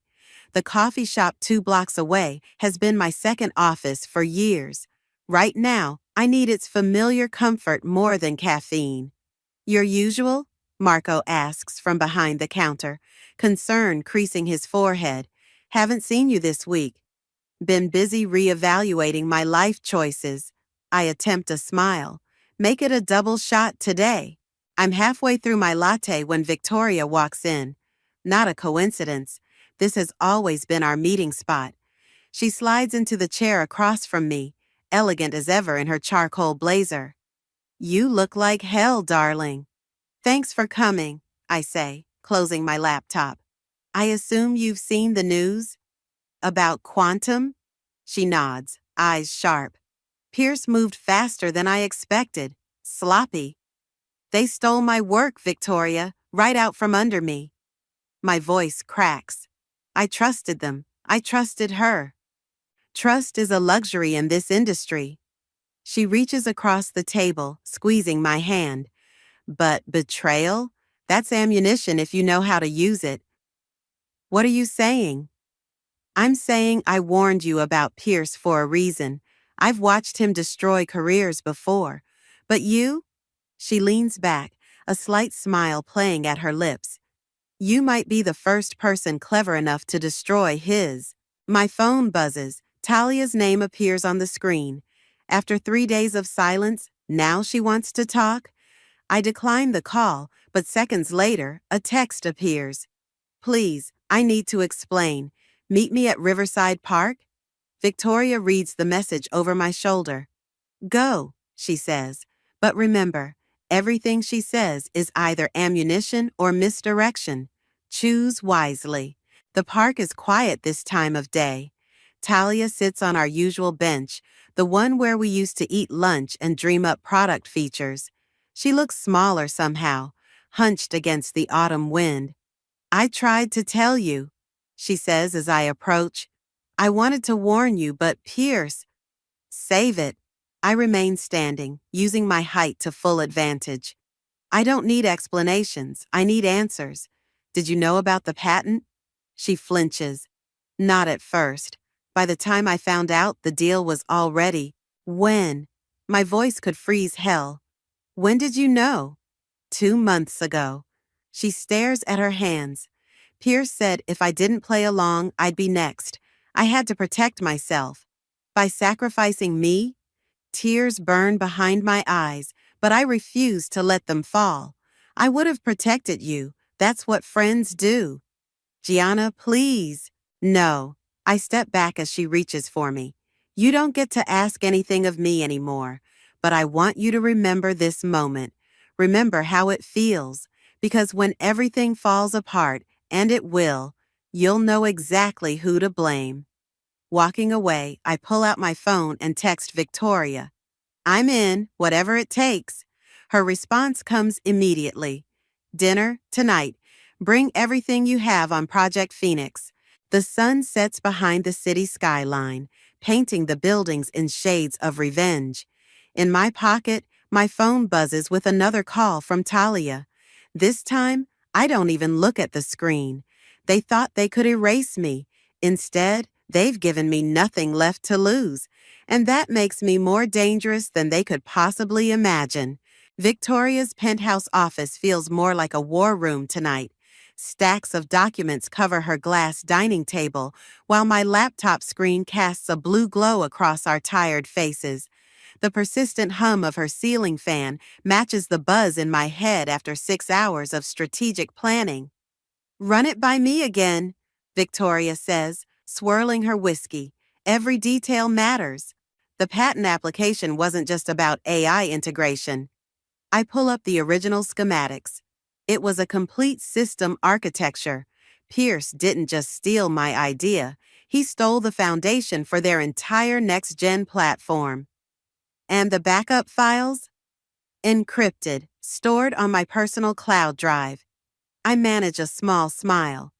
Some of us learned from your paranoia. Wisdom, darling, not paranoia. She taps her screen. Dorian's speaking at the Tech Summit next week. He's been pushing ethical AI development. Could be useful. I freeze at the name. Dorian Dixon, Pierce's former partner? The same. They had a spectacular falling out last year. Victoria's eyes gleam. Something about intellectual property rights. My mind races with possibilities. Dorian's reputation for integrity is legendary in the industry. If he knew what Pierce had done, a notification pops up on my screen. An email from an anonymous account. My heart stops when I see the subject line. Project Phoenix, full documentation. Victoria. My voice shakes. Look at this. The attached files contain everything. Internal memos, meeting minutes, acquisition paperwork. All proving Pierce knew about my patent's value months ago. All proving the theft was deliberate. Well, Victoria breathes. Someone's feeling guilty. Talia. The realization hits like lightning. This has to be from her. Perhaps. Victoria's tone turns cautionary. Or perhaps it's Pierce setting a trap. Anonymous evidence has a funny way of backfiring in court.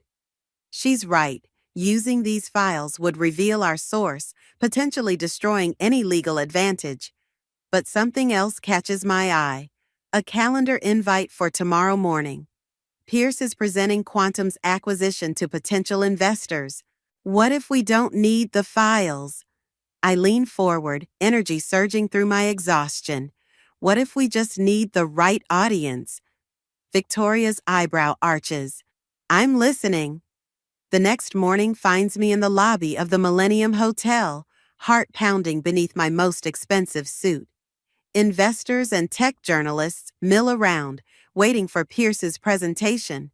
I spot Dorian near the coffee station, his tall frame impossible to miss. Mr. Dixon, I extend my hand. Gianna Wheeler. Recognition flickers in his eyes. Pierce's former product lead. Among other things, I keep my voice low. I believe we share some concerns about Quantum's latest acquisition. He studies me for a long moment. Coffee? We find a quiet corner. I lay out the basics. My patent, the theft, the timing. With each detail, his expression darkens. I've suspected something like this, he says finally. Pierce's ethics have always been flexible, but proving it, I don't need to prove it yet. I glance toward the conference room doors. I just need to raise the right questions during his presentation. Dorian's lips curve slightly. Questions about the original patent application? Questions about everything. I pull out my phone, showing him my presentation badge, courtesy of Victoria's connections. Unless you think I should walk away? He considers me carefully.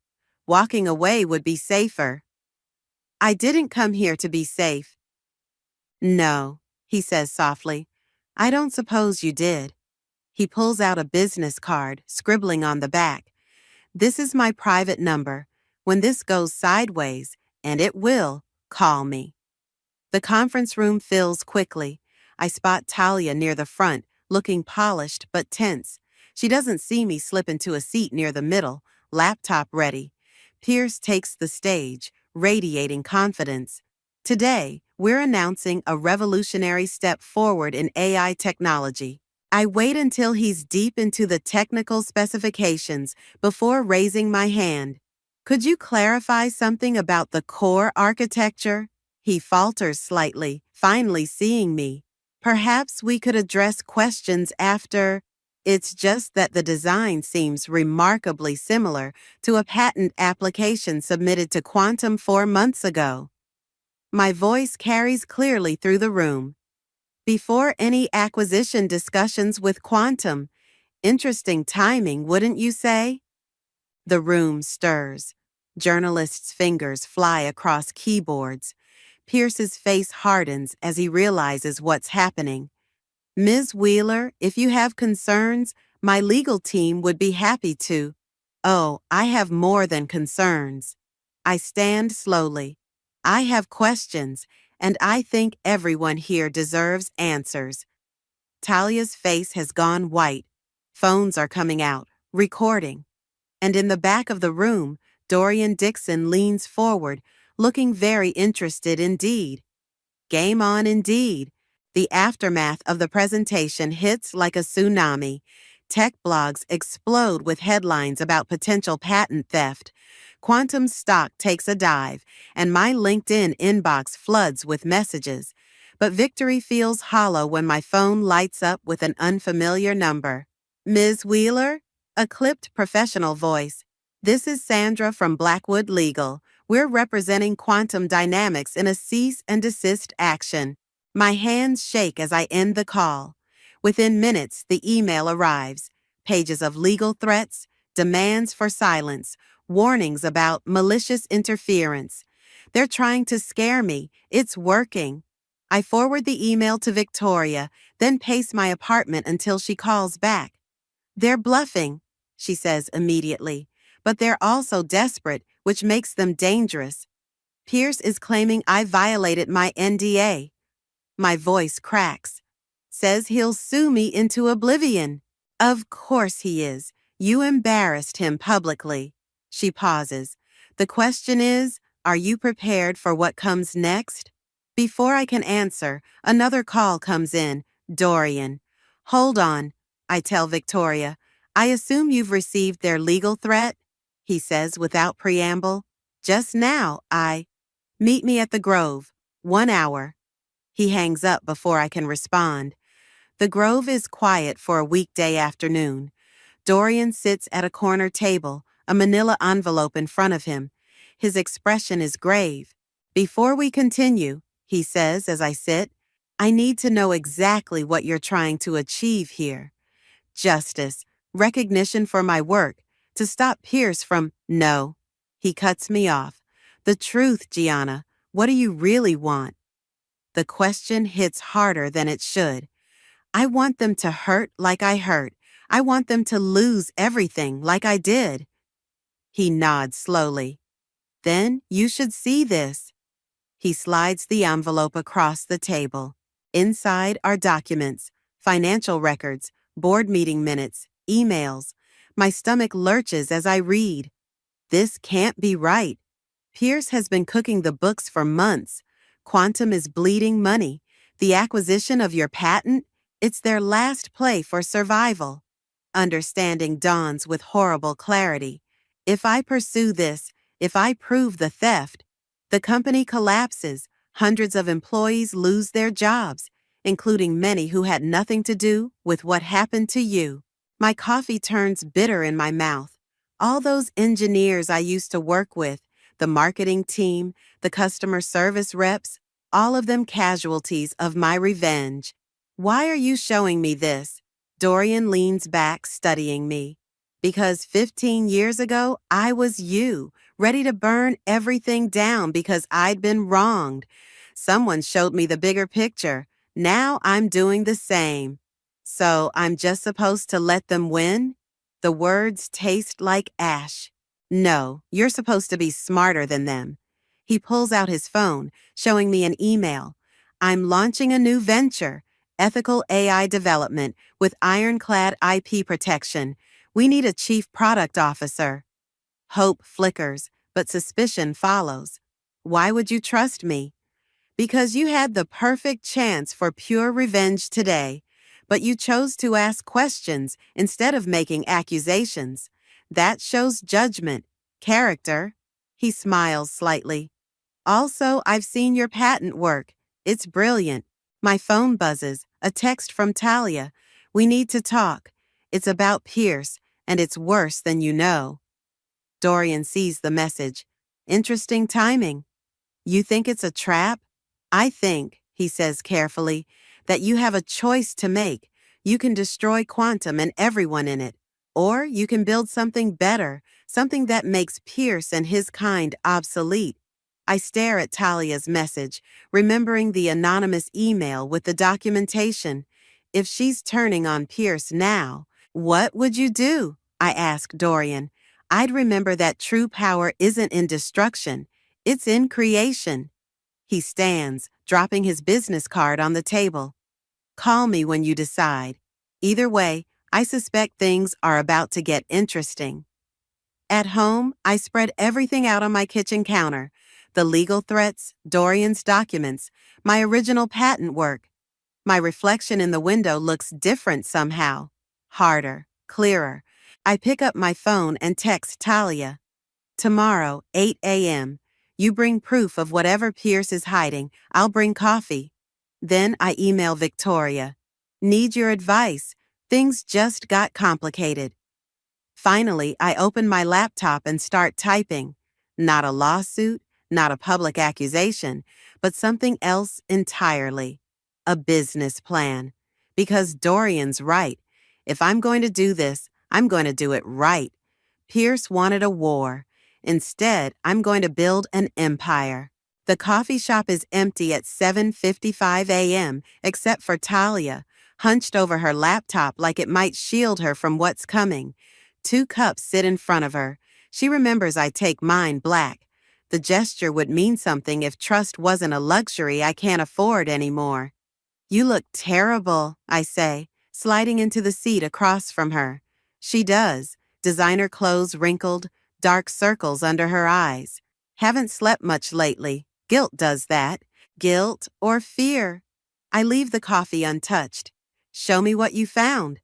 Her hands shake as she turns her laptop toward me. Pierce isn't just stealing patents. He's stealing everything. Look. Spreadsheets fill the screen. Financial records, transfer logs, investor reports. Each tab reveals a new layer of fraud. Pierce hasn't just been cooking the books. He's been running a sophisticated shell game with investor funds. Jesus, my throat tightens. How long? At least a year, maybe longer. Talia's voice drops. That's why he needed your patent. The AI acquisition was supposed to attract new investors before everything collapsed. And you helped him. The words taste like poison. I didn't know at first. By the time I figured it out. She wraps her arms around herself.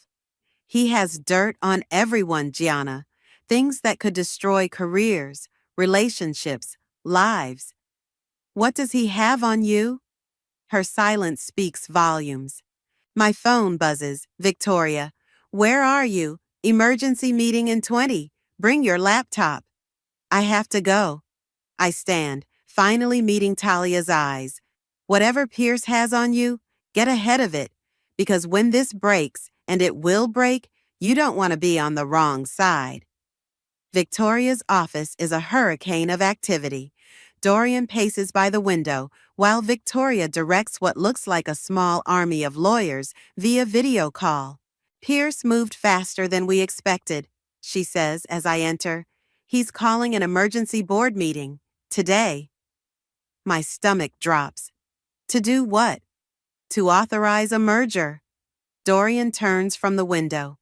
With global tech industries, they'll absorb all of Quantum's assets and liabilities, including any patent disputes, Victoria adds grimly. If this goes through, your claim gets buried in corporate red tape for years. My mind races. When's the meeting? 2 hours. Victoria dismisses the video call. We need to move now. No. The clarity of the moment surprises me. We need to let him make the first mistake. I pull out my phone, scrolling through recent calls until I find it, the number for Sandra at Blackwood Legal. How quickly can you get me into that board meeting? Victoria's eyes narrow. What are you planning? Something incredibly stupid. I hit dial. Or incredibly brilliant. 30 minutes later, I'm standing in Blackwood's sleek conference room, facing down 3 senior partners. Ms. Wheeler, Sandra begins, regarding the cease and desist. I'm not here about that. I open my laptop. I'm here about fiduciary duty and securities fraud. The room temperature seems to drop 10 degrees. That's a serious accusation, one partner says carefully. It is, one I'm prepared to take to the SEC. I turn my screen toward them. Unless I get a seat in that board meeting, what follows is the most expensive hour of legal negotiation I've ever witnessed. But by the end, I have what I need. Official observer status at the meeting, backed by an emergency petition citing shareholder interests. My phone buzzes with a text from Dorian. Whatever you're planning, be careful. Pierce fights dirty when cornered. Another message follows, this one from Talia. He knows you're coming to the meeting. Be ready. I text back. I'm counting on it. The elevator ride to Quantum's executive floor feels like ascending to a battlefield. In my briefcase are copies of everything. The fraud evidence, the patent documentation, even Pierce's threatening emails.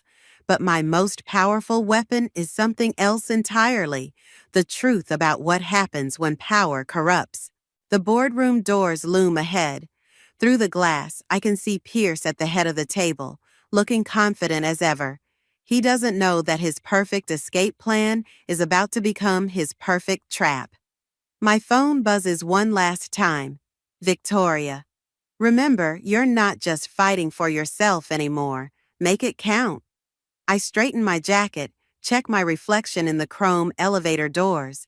The woman looking back at me isn't the same one who walked out of this building in defeat weeks ago. Time to show them exactly what I've become. The boardroom falls silent as I take my seat. Pierce's smile doesn't waver, but his knuckles whiten around his pen. 8 board members sit between us, their expressions ranging from curious to hostile. Talia hovers near the door, clutching her tablet like a shield.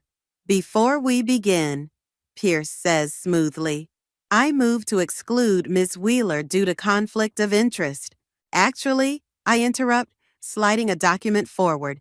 My presence has been legally secured. But please, continue outlining the merger proposal. I'm particularly interested in the asset valuation section. His eyes narrow slightly. The game begins. For 20 minutes, I listen to him spin a masterful fiction about global tech's interest, the strategic advantages, the shareholder benefits. It's almost beautiful how elegantly he lies. And the intellectual property portfolio? I ask when he pauses. particularly the recently acquired AI patents, all properly acquired and documented. He slides a folder to the board members. As you can see, interesting. I open my laptop because I have documentation showing those patents were developed in-house under my supervision months before any acquisition talks. The board chairman leans forward. Is this true? Ms. Wheeler is obviously bitter about her termination, Pierce interjects. These baseless accusations are supported by evidence. I project my screen onto the wall, including internal communications about deliberately suppressing the patent application to acquire it at a lower cost. Murmurs ripple through the room. Pierce's smile turns predatory. Even if true, he says, any intellectual property developed during your employment belongs to Quantum, as your termination agreement clearly states, an agreement I never signed. I meet his gaze. But that's not really what this meeting is about, is it? His expression flickers. I stand slowly, commanding the room. This merger isn't about strategic growth. It's about hiding fraud. I start sharing documents, the financial records, the transfer logs. Mr. Pierce has been systematically misappropriating investor funds through a network of shell companies. That's enough. Pierce slams his hand on the table. This is slander. It's public record. A new voice joins in. Talia steps forward, her tablet displaying additional documents. I've been gathering evidence for months. Pierce's face contorts. You treacherous little... The SEC has copies of everything. I cut in. They're very interested in speaking with you. Chaos erupts. Board members demand explanations. Pierce's lawyer frantically whispers in his ear. But I'm watching Talia, who looks simultaneously terrified and relieved. Then Pierce starts laughing. Well played, he says, reaching for his phone. But you forgot something crucial. He turns to the board. Before we continue, I'd like to share some information about Ms. Evans' activities during her early days at Quantum. Talia goes pale. The dirt he has on her, whatever it is, must be devastating. Time slows as I weigh my options. I could let him destroy her, remove a potential competitor. She betrayed me first, after all. But looking at her face, I remember all the late nights we spent building this company, all the dreams we shared. Stop. My voice cuts through the tension. Whatever you're about to say, don't. Pierce's smile widens. Protecting her now? How noble. But nothing. I move to stand between them. You want to destroy someone's life? Try mine. Unlike Talia, I have nothing left to lose. Gianna, don't, Talia starts. It's okay. I don't take my eyes off Pierce. Go ahead. Show them whatever you have. Because when you're done, I'm still going to be standing here with proof of your fraud, and they're still going to know exactly who you are. The silence stretches. Pierce's finger hovers over his phone.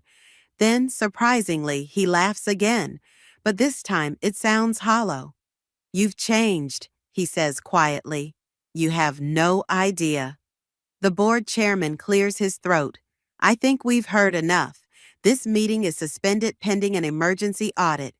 Mr. Pierce, please surrender your company devices and credentials to security. Everything happens quickly after that. Security arrives. Lawyers make calls. Pierce is escorted out, his face a mask of cold fury. But before he leaves, he pauses beside me. This isn't over, he whispers. No, I agree, but the next move is mine. Later, in Victoria's office, I slump in her expensive leather chair, exhaustion finally hitting. You protected Talia, she observes. Why? Because beating Pierce isn't enough anymore. I stare out at the city lights. I want to be better than him. My phone buzzes. Dorian. Board wants to meet tomorrow about that CPO position. Victoria reads over my shoulder. What are you going to do?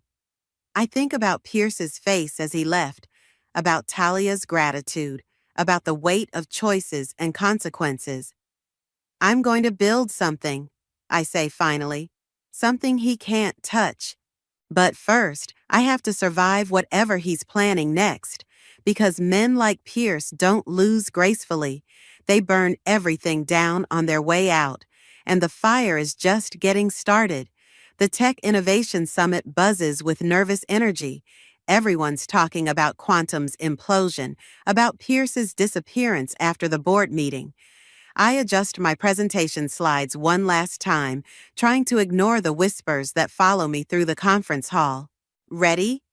Dorian appears at my elbow, looking sharp in his keynote speaker suit. As I'll ever be. I check my phone. Still no response from Victoria.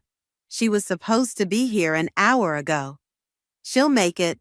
He reads my mind with unsettling accuracy. Focus on the announcement. This is your moment. He's right. In 20 minutes, we're announcing our new venture, an ethical AI development company with revolutionary patent protection protocols. My patents, my design, my redemption. A movement catches my eye. Talia slips into the auditorium looking anxious. She gestures urgently for me to join her. Give me 2 minutes, I tell Dorian. Pierce is here, Talia whispers when I reach her. And he's got something planned. Victoria tried to warn you, but he... Where is she? My chest tightens. Hospital, minor car accident. She's okay, but... Talia grabs my arm. He orchestrated it, Gianna. To get her out of the way. The pieces click together. The announcement. He's going to try to stop it. Worse. She pulls out her tablet. Look what just dropped on every major tech news site. My stomach lurches as I read. Anonymous sources claiming I stole the AI architecture from Quantum's secure servers. Fabricated evidence suggesting I orchestrated the company's collapse for personal gain. Pierce's final play, destroying my credibility before I can rebuild. The timing isn't coincidental, Talia says. He wants you to see this right before you go on stage. He wants you to break. My hands shake as notifications flood my phone. Journalists wanting comments, investors expressing concern. Everything we've built, everything I fought for, balanced on a knife's edge. Ladies and gentlemen, the announcer's voice booms. Please welcome our keynote speaker, Dorian Dixon. What are you going to do? Talia asks. I straighten my spine. Change the game. Dorian takes the stage to enthusiastic applause. Right on cue, Pierce slips into the back row, looking satisfied. He doesn't see me approaching until I'm right beside him. Enjoying the show? I whisper. He doesn't flinch. Come to beg me to retract the story? No. I smile, channeling every ounce of his own cold confidence. Come to thank you. That gets his attention. You taught me something valuable, I continue as Dorian begins his speech. Power isn't in patents or positions, it's in truth. Truth? He scoffs. Look at your phone, Gianna. Look what truth gets you. I'm about to show you. Dorian's voice rises. And now, I'd like to introduce our Chief Product Officer and co-founder. I stand, straightening my jacket. Pierce's eyes widen as he realizes what's coming. You can't... Watch me. The lights feel warm as I take the stage. Hundreds of faces stare back at me, some recognizing me from the news stories they've just read. Perfect. Thank you, Dorian. My voice carries clear and strong. Before we announce our new venture, I want to tell you a story about power, corruption, and the cost of silence. For the next 10 minutes, I lay it all bare. The patent theft, the fraud, the manipulation, but most importantly, the evidence, all of it, displayed on the massive screen behind me, including security footage from Quantum servers showing Pierce himself downloading my original designs. Innovation isn't built on theft, I conclude, watching Pierce's face turn ashen. It's built on integrity, which is why our new company's first product isn't just an AI platform. It's a blockchain-based patent protection system designed to make theft impossible. The audience erupts. In the back, Pierce stands, heading for the exit. But security, arranged by Dorian, is already waiting. One more thing, I say into the microphone. To the anonymous sources claiming I stole Quantum's technology, check your inboxes. The SEC just released their preliminary findings. Truth has a funny way of coming out. Later, after the handshakes and interviews, I find Talia waiting backstage. That was either incredibly brave or incredibly stupid, she says. Why not both? I'm still shaking with adrenaline. Thank you for the warning, for everything. She shakes her head. I owed you that and more. My phone buzzes. Victoria from her hospital bed. Told you you didn't need me, but next time, let's stick to metaphorical explosions. I laugh, feeling lighter than I have in months. Through the curtain, I can hear Dorian fielding questions about our launch timeline. The future stretches out bright and possible. Pierce taught me about power, but I learned about strength on my own, and I'm just getting started. The setting sun paints my new office in shades of amber, so different from the sterile fluorescence of Quantum. A stack of employment contracts sits on my desk. Our first wave of hires starts tomorrow. Among them, a bright-eyed developer named Alyssa, who reminds me of myself 4 years ago. My phone lights up with a news alert.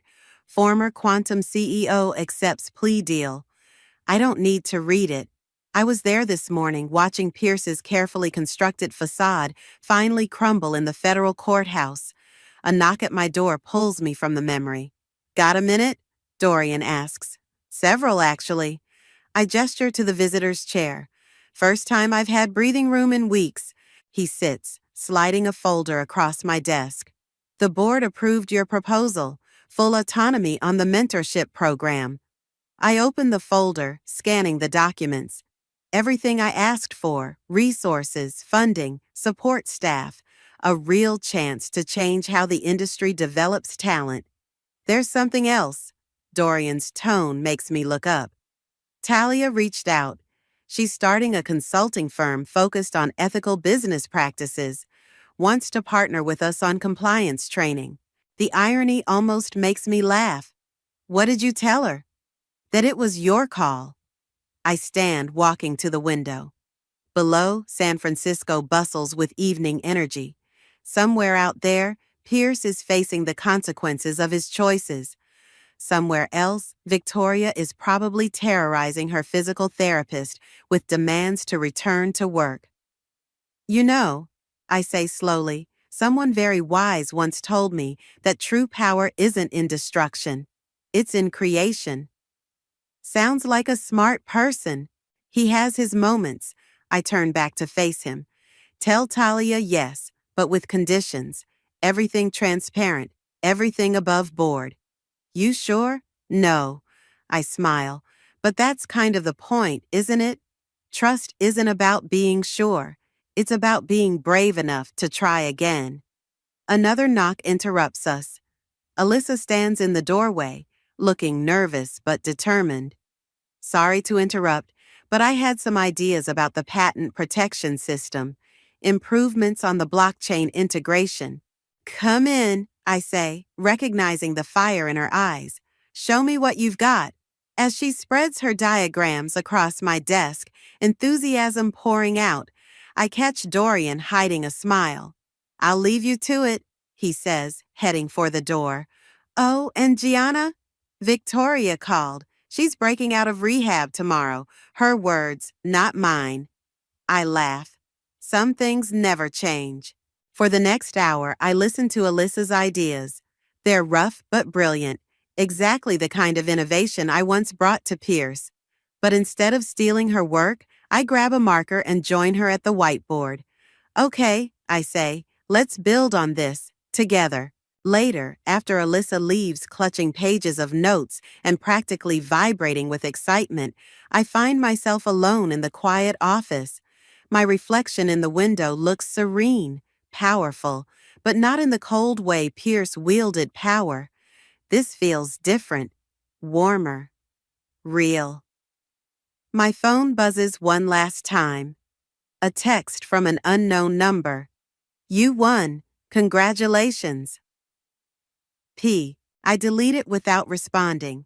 He still doesn't understand. This was never about winning. It was about choosing who I wanted to become. The night air feels crisp as I lock up the office. Tomorrow brings new challenges. Victoria's inevitable takeover of our PR strategy. Talia's complicated redemption attempt. Alyssa's boundless energy. But for the first time since that sunset in my old office, I'm not afraid of what's coming. I pass the security guard, returning his warm smile. Good night, Ms. Wheeler. Good night, Marcus. I pause at the door. Actually, it's Gianna. Just Gianna. Outside, the city lights twinkle like possibilities. I think about Pierce, about power, about the thin line between vengeance and justice. He taught me how to fight, but I learned how to build on my own. My car chirps as I unlock it, but I don't get in right away. Instead, I look up at my office window, at the company I'm creating, at the future stretching out before me. Pierce wanted to write my ending. Instead, he just wrote my beginning. And this time, I'm holding the pen. The scent of cinnamon and pine needles filled my studio as I hung the last ornament on my makeshift Christmas tree, really just a collection of my paint-splattered easels arranged in a triangle draped with twinkling lights. I stepped back, admiring how the golden glow transformed my usually chaotic workspace into something magical. This would be perfect for tomorrow's family Christmas gathering, where I'd finally show them my art wasn't just a hobby. My name is Alina, and I'd spent the last 3 years building my dream, this small but vibrant art studio in downtown Boston, far from my family's mansion in Beacon Hill.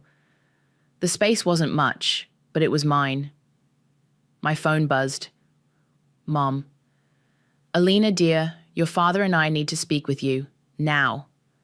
Mom, it's Christmas Eve. I'm preparing for tomorrow's. This can't wait. We're outside your studio. My stomach dropped at her tone.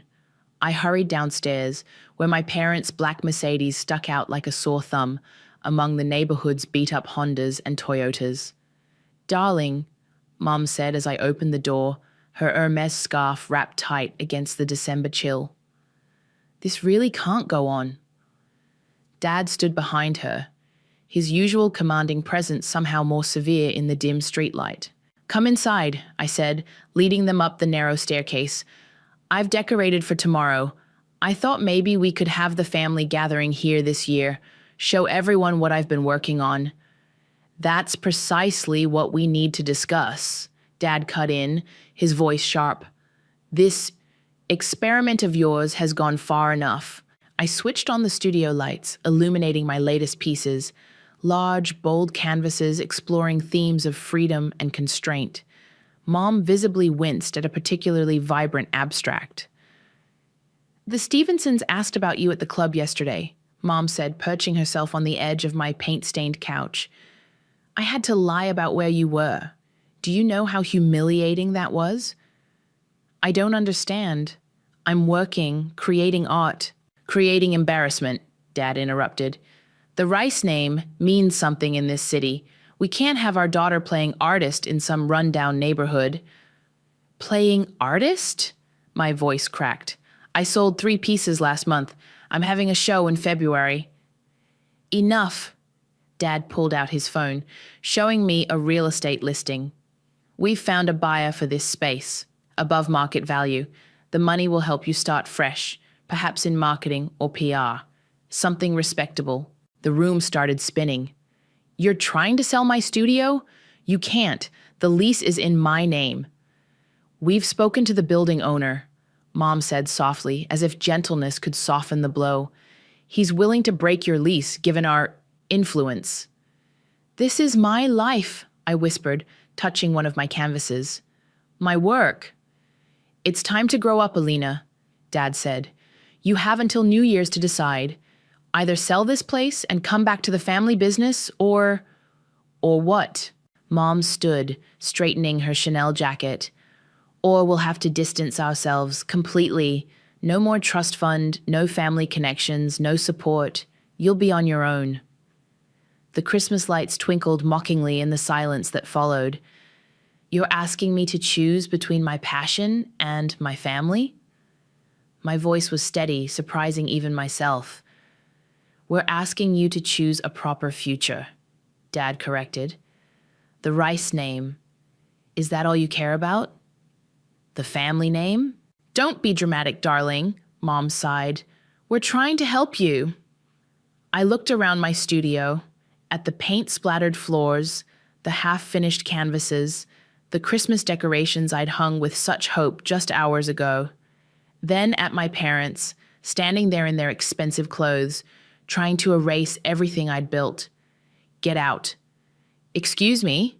Dad's face reddened. I said get out, both of you.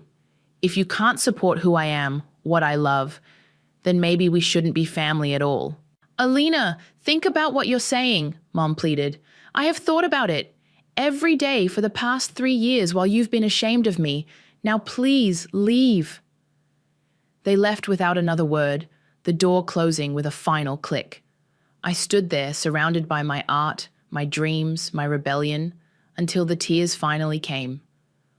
My phone buzzed again. Yolanda, my best friend.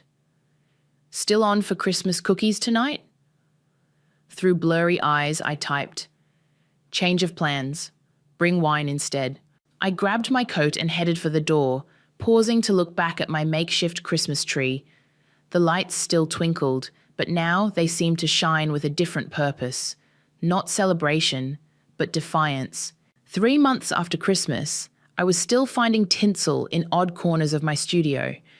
Each sparkly reminder felt like a tiny knife to the gut. I hadn't heard from my parents since that night, though their ultimatum had been carried out with surgical precision. Bank accounts closed, credit cards cancelled, my name quietly removed from every family registry. Earth to Alina! Yolanda waved her hand in front of my face, splattering drops of coffee on my workspace. You're doing that 1,000-yard stare again. Sorry, I mumbled, turning back to my canvas. Just thinking about rent. Stop. Yolanda put down her mug and grabbed my shoulders. You sold 2 pieces last week. Rent is covered. Now focus on finishing these for the spring showcase. I nodded, picking up my brush again. The piece I was working on was different from my usual style. Darker, more intense. Raw emotion bleeding through every brush stroke. Holy shit, Yolanda whispered, stepping back to look at the canvas. This is intense. Like looking straight into someone's soul while it's breaking? Too much? No, it's perfect. People are going to... The studio door opened, cutting her off. A man in an impeccably tailored suit stood in the doorway, looking oddly at home despite the paint-splattered surroundings.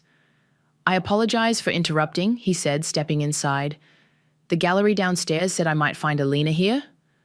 That's me, I said, wiping my hands on my already stained jeans. Harrison Matthews. He extended his hand. I saw your piece, Fractured Inheritance, at the Small Works show last month. My heart stopped. Harrison Matthews was one of the most influential art collectors in New England. I'd read about him in every major art publication. I've been following your work since then, he continued, walking around my studio. Your evolution over the past few months is remarkable. He stopped in front of my current piece, studying it intently. There's pain here, he said quietly, but also defiance, strength. He turned to face me. Would you tell me about it? It's personal, I managed. The best art always is, he smiled. That's why I'm here. I'm curating a special exhibition at the Gardner Museum next month. Theme is breaking patterns. I'd like to feature your work. Yolanda squeaked behind me. The Gardner? I breathed. But that's where your mother hosts her annual charity gala. Harrison's eyes twinkled. Yes, I'm aware of your connection to the Rice family. In fact, I find it adds a fascinating layer to your work. My hands started shaking. They wouldn't want me there. Art isn't about want, Ms. Rice. It's about need. And right now, the art world needs voices like yours, authentic, unflinching, real. He pulled out a business card, placing it on my workbench. Think about it. The exhibition opens May 15th. I'd need at least 3 pieces, including this one. He gestured to my current work. Your family's gala is the following week, I believe? I nodded, unable to speak. Perfect timing, wouldn't you say? He headed for the door, then paused. Oh, and Alina, don't let them dim your light. Some of the greatest art comes from breaking free of gilded cages. After he left, Yolanda and I stood in stunned silence. Did that just happen? She finally whispered. I can't do it, I said, sinking onto my paint-stained couch. Show my work there, they'll see it as an attack. Good, Yolanda sat beside me. They deserve it. They tried to buy your silence, your compliance. Show them what happens when you try to cage an artist. I picked up Harrison's card, running my finger over the embossed lettering. It would destroy them, I murmured. Socially, professionally. Mom's been on the museum's board for decades, and now you have the chance to show them exactly what they tried to throw away. Yolanda grabbed my shoulders again. This isn't just an opportunity, Alina. It's justice. I stood up, walking to my easel. The painting stared back at me, all sharp edges and bleeding colors, beauty born from pain. You're right, I said, picking up my brush. But if I'm going to do this, I'm going to need bigger canvases. Yolanda grinned, already pulling out her phone. I'll call Marco at the supply store, and then we're getting champagne. Lots of it. As she dialed, I studied my work with new eyes. Each brushstroke now felt like a word in a letter I'd been trying to write for months. Maybe it was time to stop hiding my truth behind polite silence. My phone buzzed, a text from Harrison. The world is ready for your voice. Are you ready to use it? I took a deep breath and typed back one word. Yes. More red, Harrison said, studying my latest piece. The emotion's there, but it needs to bleed more. I mixed cadmium red with a touch of burnt umber, letting the colors swirl together like wine. Over the past month, my studio had transformed into a battlefield of massive canvases, each one larger and more confrontational than the last. Better, he nodded as I added the darker shade. Now tell me again what this piece represents. The suffocation of expectations, I said, stepping back. The weight of a name that feels more like a prison than a legacy. Good. Make them feel that weight. The studio door creaked open, and a familiar figure stepped in. Uncle Sullivan, his silver hair disheveled as always, looking completely out of place in his worn leather jacket among my pristine canvases. Well, he whistled. Looks like little Alina's not so little anymore. Uncle Sully? I nearly dropped my brush. How did you— Your friend Yolanda told me where to find you. He approached slowly, taking in each painting. Reese, your mother. She's been telling everyone you're finding yourself in Europe. Harrison raised an eyebrow. And you didn't believe that? Please, Sullivan scoffed. I've been the family disappointment for 30 years. I know what exile looks like. He turned to me. Though you're handling it with considerably more style than I did. Mr. Matthews, I said, this is my Uncle Sullivan. He's the only one in the family who ever supported my art. Ah, another black sheep? Harrison smiled. Those are always my favorite members of any family. Sullivan stopped in front of my centerpiece, a massive canvas depicting a golden cage with broken bars, birds escaping into a blood-red sky. They're talking about you, you know, he said quietly, at their precious social clubs. Your cousin Genesis keeps dropping hints about your unfortunate choices. Genesis? I hadn't thought about my cousin in months. What's she saying? Nothing directly, just enough to make sure everyone knows the Rice family is disappointed. He turned to face me. But that's not why I'm here. From his jacket, he pulled out a worn, leather-bound book. Your grandmother's journal. Found it while cleaning out my attic. Mom's mother? I took the book carefully. Read it, he said, especially the entries from 1962. Might help with... He gestured to my paintings. All this.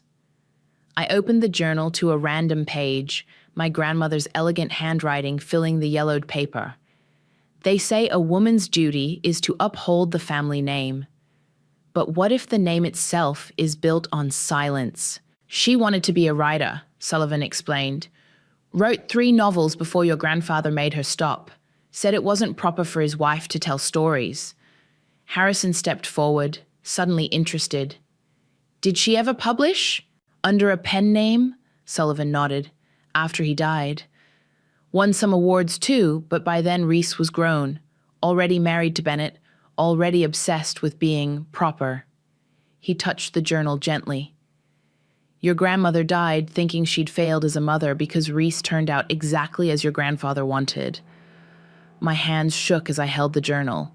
Why are you showing me this? Because you need to understand this fight you're fighting, it's not new, it's in your blood. He looked at my paintings again. But you've got something your grandmother didn't have. You've got guts, kid, and timing. Harrison cleared his throat. The exhibition opens in 2 weeks. The gala's the week after. I know, Sullivan grinned. Already got my ticket.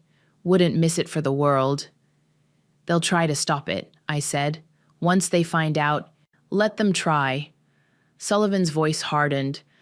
I've watched that family crush too many dreams. It's time someone showed them what happens when art refuses to be silenced. He headed for the door, then paused. Oh, and Alina? Genesis is having lunch at Stephanie's tomorrow. Noon. Just thought you might want to know. After he left, Harrison and I stood in silence, looking at my grandmother's journal. Well, Harrison finally said, I believe we just found the missing piece for your exhibition. What do you mean? Your grandmother's words combined with your art. He gestured expansively. It's not just your story anymore. It's a legacy of rebellion. I opened the journal again, reading another entry. Art isn't proper. Art isn't polite. Art is truth.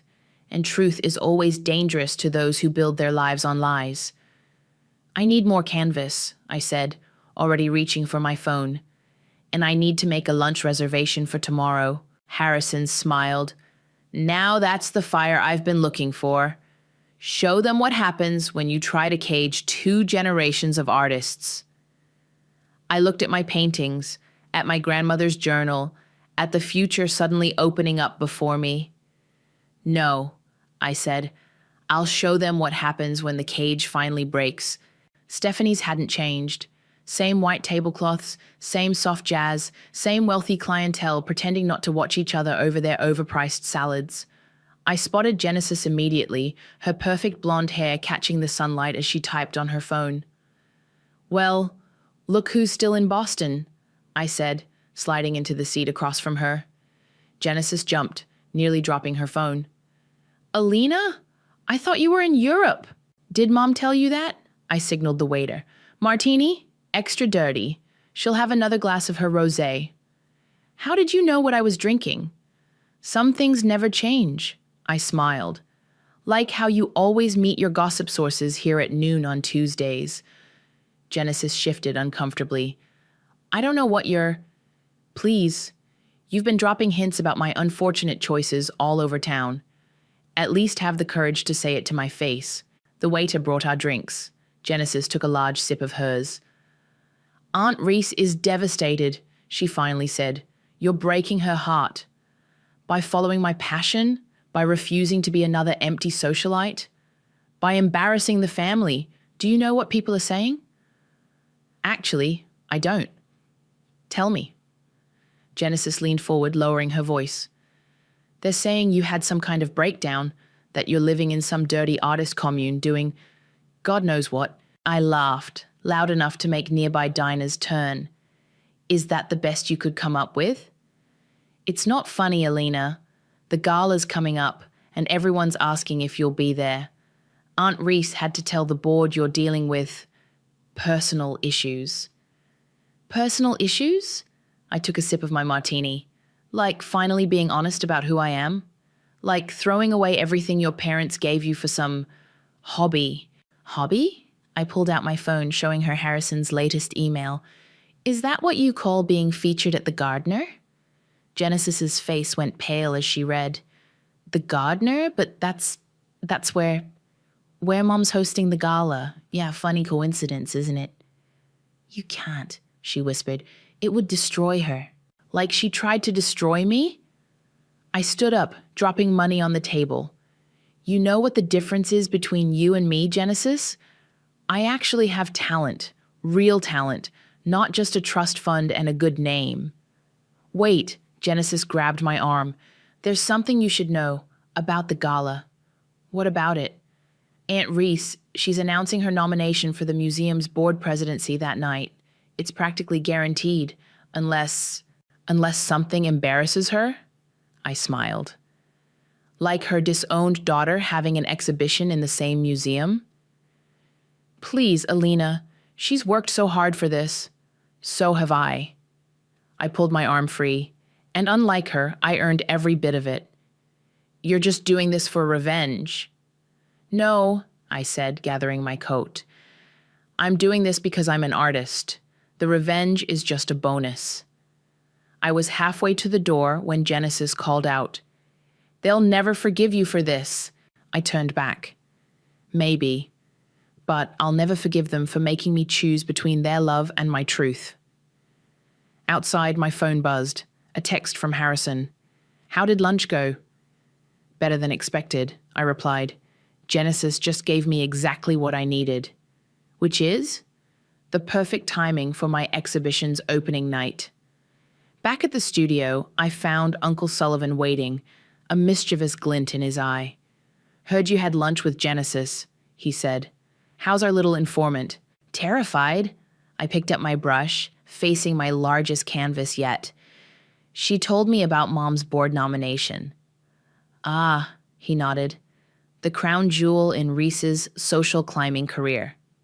Did you know? Why do you think I showed up now? He grinned. Sometimes the best revenge is just perfect timing. I started mixing colors, deep blues and violent purples. This isn't just about revenge anymore, Sully. I found Grandma's last novel in her journal.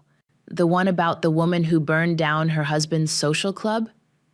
No, I smiled, making the first bold stroke across the canvas. The one about her daughter, who grew up to be exactly what her father wanted, and exactly what her mother feared. Sullivan watched me paint in silence for a moment. Your mother never read it, you know. I know. I stepped back, studying the emerging image. But she's about to see it, all of it, in living color. They'll try to stop you, he warned, once they realize what's coming. Let them try. I dipped my brush in red. Some stories need to be told, even if they burn everything down in the process. And you're ready for that fire? I thought of Genesis's face when she read Harrison's email, of my grandmother's hidden novels, of my mother's carefully constructed world of appearances. I'm not just ready, I said, making another bold stroke. I'm the one lighting the match. It's done, I whispered, stepping back from the final piece. 3 days before the exhibition opening, and my hands were trembling from exhaustion and too much coffee, Harrison circled the massive canvas slowly, his footsteps echoing in the pre-dawn quiet of my studio. The painting towered over us, 12 feet of carefully controlled chaos. At its center, a woman in a golden dress stood in a shattered mirror, her reflection fracturing into hundreds of smaller images, each showing a different truth. This is it, he said finally. This is the one we'll unveil at the opening. My phone buzzed. Another frantic text from Genesis. Please call me. Mom knows something's happening. She's making calls. Let her call, Yolanda said, reading over my shoulder. What can she do? The exhibition's already been announced. The studio door burst open, making us all jump. My mother stood there, perfect as always in her Chanel suit, looking wildly out of place among the paint-splattered walls. "So it's true," she said, her voice tight. "You're really doing this." "Mom!" My voice came out steadier than I felt. "You can't be here." "Can't be here?" She stepped inside, her heels clicking on the concrete floor. "I'm your mother. I have every right." "No," I cut her off. "You lost that right when you tried to buy my silence." She stopped, finally seeing the paintings around her. Her face went pale as she took in each image, the broken cage, the shattered mirrors, the words from my grandmother's journal woven through every canvas. "You can't show these," she whispered. "Do you have any idea what this will do?" "To your reputation?" I moved between her and the centerpiece. "Your precious board nomination?" "To our family." She stepped closer, lowering her voice. "Whatever point you're trying to make. This isn't about making a point." Harrison stepped forward. "This is about art. Real art, the kind that tells truth." "And who are you to judge what truth is?" Mom turned on him. "You have no idea what our family—" "He knows exactly what this family is," I interrupted, because I showed him, in every brushstroke, every color, every hidden message. "Hidden message?" Her eyes narrowed. "What are you talking about?" I picked up my grandmother's journal from my workbench. "Did you ever wonder why Grandma spent so much time in her study? What she was writing all those years?" "Don't!" Her voice shook. "Don't you dare bring her into this. She brought herself into this 30 years ago." I opened the journal to the marked page. When she wrote about watching her daughter become everything she feared. "Stop it." "My Reese," I read aloud. "So desperate to be what they want, she's forgotten who she is. My beautiful girl, trading her soul for social standing." I said stop. She grabbed for the journal, but I pulled it away. "The exhibition opens in 3 days," I said. "Every piece tells a story, Grandma's, mine, yours, about women who silence themselves to please others." "I'm calling our lawyers." She reached for her phone. "This is defamation." "It's art," Harrison cut in. "Protected speech. And considering the press already has the preview materials." Mom froze. "What press?" "Boston Globe, Art News, Forbes." Harrison smiled. "They're particularly interested in the family connection, the prodigal daughter's triumphant return, exposing the dark side of Boston's elite society." "You wouldn't," she whispered. "Watch me." She looked around the studio one last time, her eyes lingering on the centerpiece. For a moment, I saw something flicker across her face, recognition, maybe even understanding. "Your father will never forgive this," she said quietly. "I know.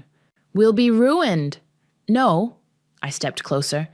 "You'll just finally be seen, the real you, not the perfect facade you've built."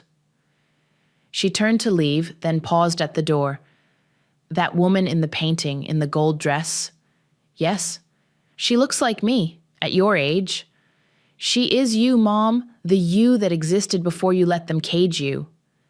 She didn't respond, just closed the door softly behind her. The studio fell silent. "Well," Yolanda finally said, "that was intense."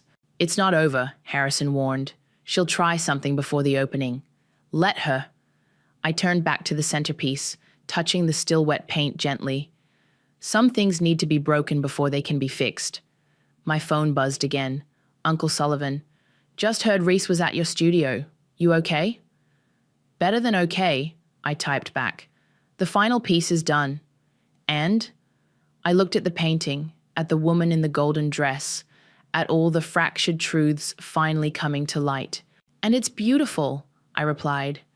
"Terrifyingly beautiful." The Gardner Museum hummed with anticipation. Through the gallery windows, I watched Boston's elite arrive in their designer clothes and practiced smiles, air kissing and exchanging pleasantries as if this were just another opening night. They have no idea what's coming, do they?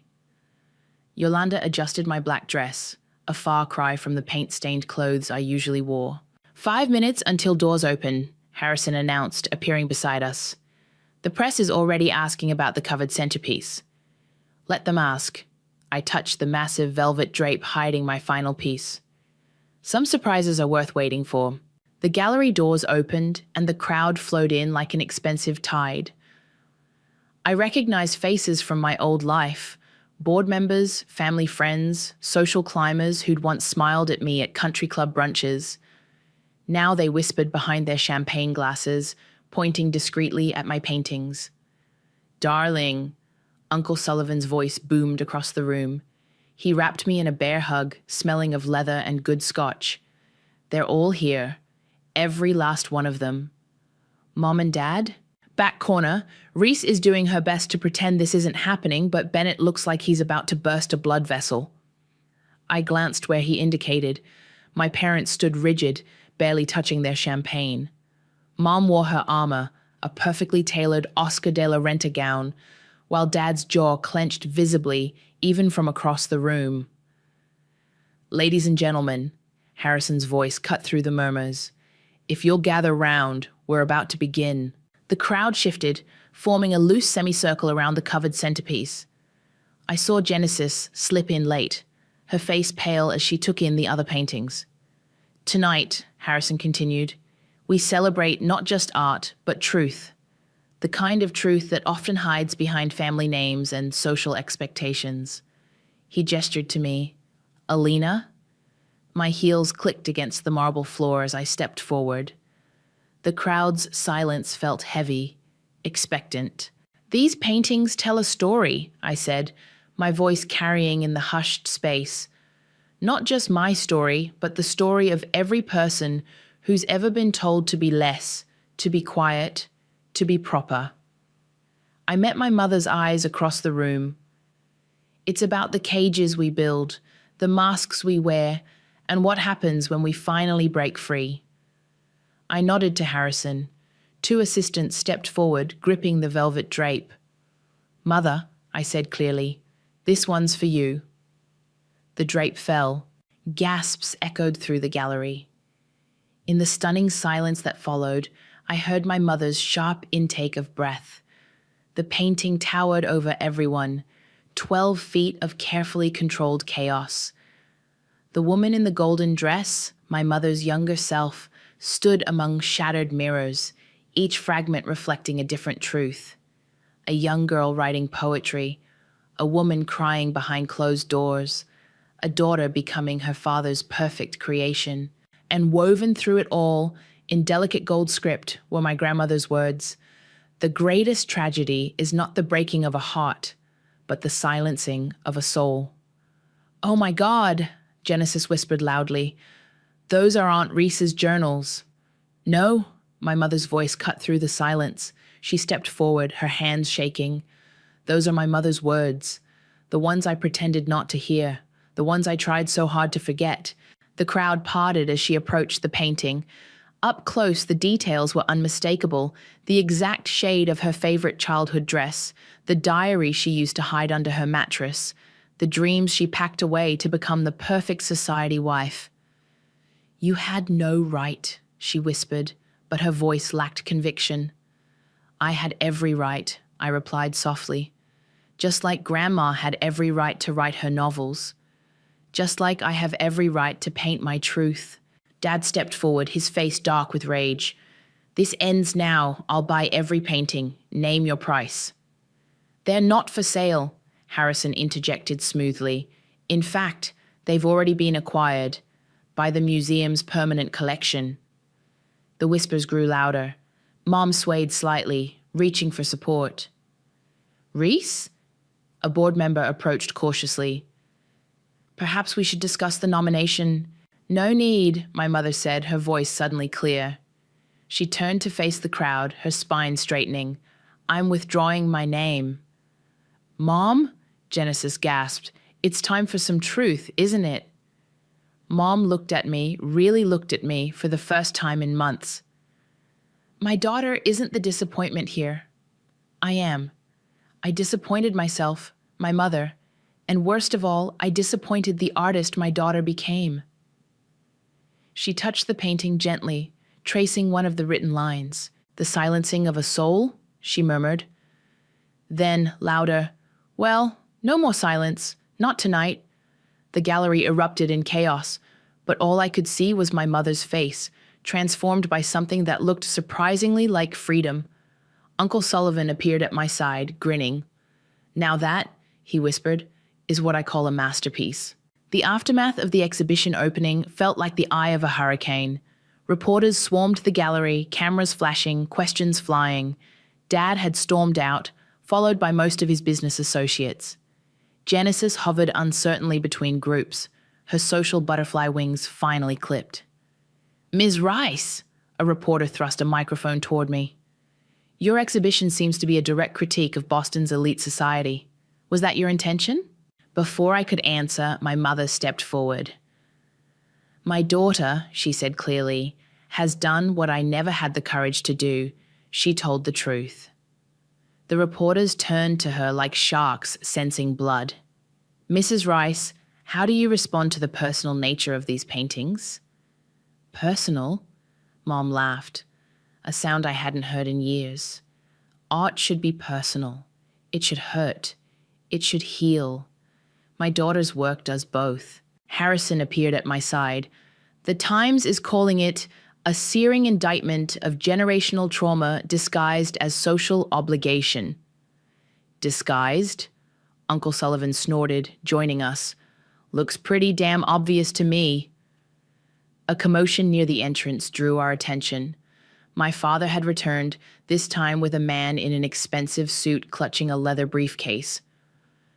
"That's enough," Dad announced, his voice cutting through the chaos. "This exhibition is over. My lawyer has prepared an injunction." "On what grounds?" Harrison stepped forward, smiling pleasantly. "Defamation, invasion of privacy. Take your pick." "Everything here is either artistic interpretation or documented fact," Harrison replied. "The museum's lawyers have already reviewed." "I don't care about your lawyers." Dad's face reddened. "This is family business." "No," Mom's voice rang out. "This is art, and it's staying." Dad turned to her, shocked. "Reese, you can't be serious. After what she's done to us." "What she's done?" Mom walked to the centerpiece, gesturing at the fractured reflections. "Look at it, Bennett. Really look. This isn't just about Alina, it's about me, about my mother, about every woman in this family who was told to be less than she was." "Your mother?" Dad scoffed. "What does she have to do with everything?" Mom pulled a small book from her clutch, my grandmother's journal. "Did you know she published novels under a pen name? Did you know she won awards?" She opened the journal. "Did you know she wrote about me?" The gallery had gone silent, everyone watching this unexpected drama unfold. "I found her journals after she died," Mom continued, "but I was too afraid to read them, too afraid to see myself through her eyes." She looked at me. "Until now." "Mrs. Rice," another reporter called out, "are you saying you support your daughter's exhibition?" "Support it?" Mom smiled, a real smile that made her look years younger. "I'm proud of it, proud of her. For the first time in my life, I'm seeing the truth about our family, about myself, and yes, it hurts. But it's beautiful too." Dad's lawyer shifted uncomfortably. "Mr. Rice, if your wife isn't willing to support the injunction—" "To hell with the injunction," Dad snapped. "Reese, think about what you're doing. The board position is less important than my daughter." Mom turned to the crowd.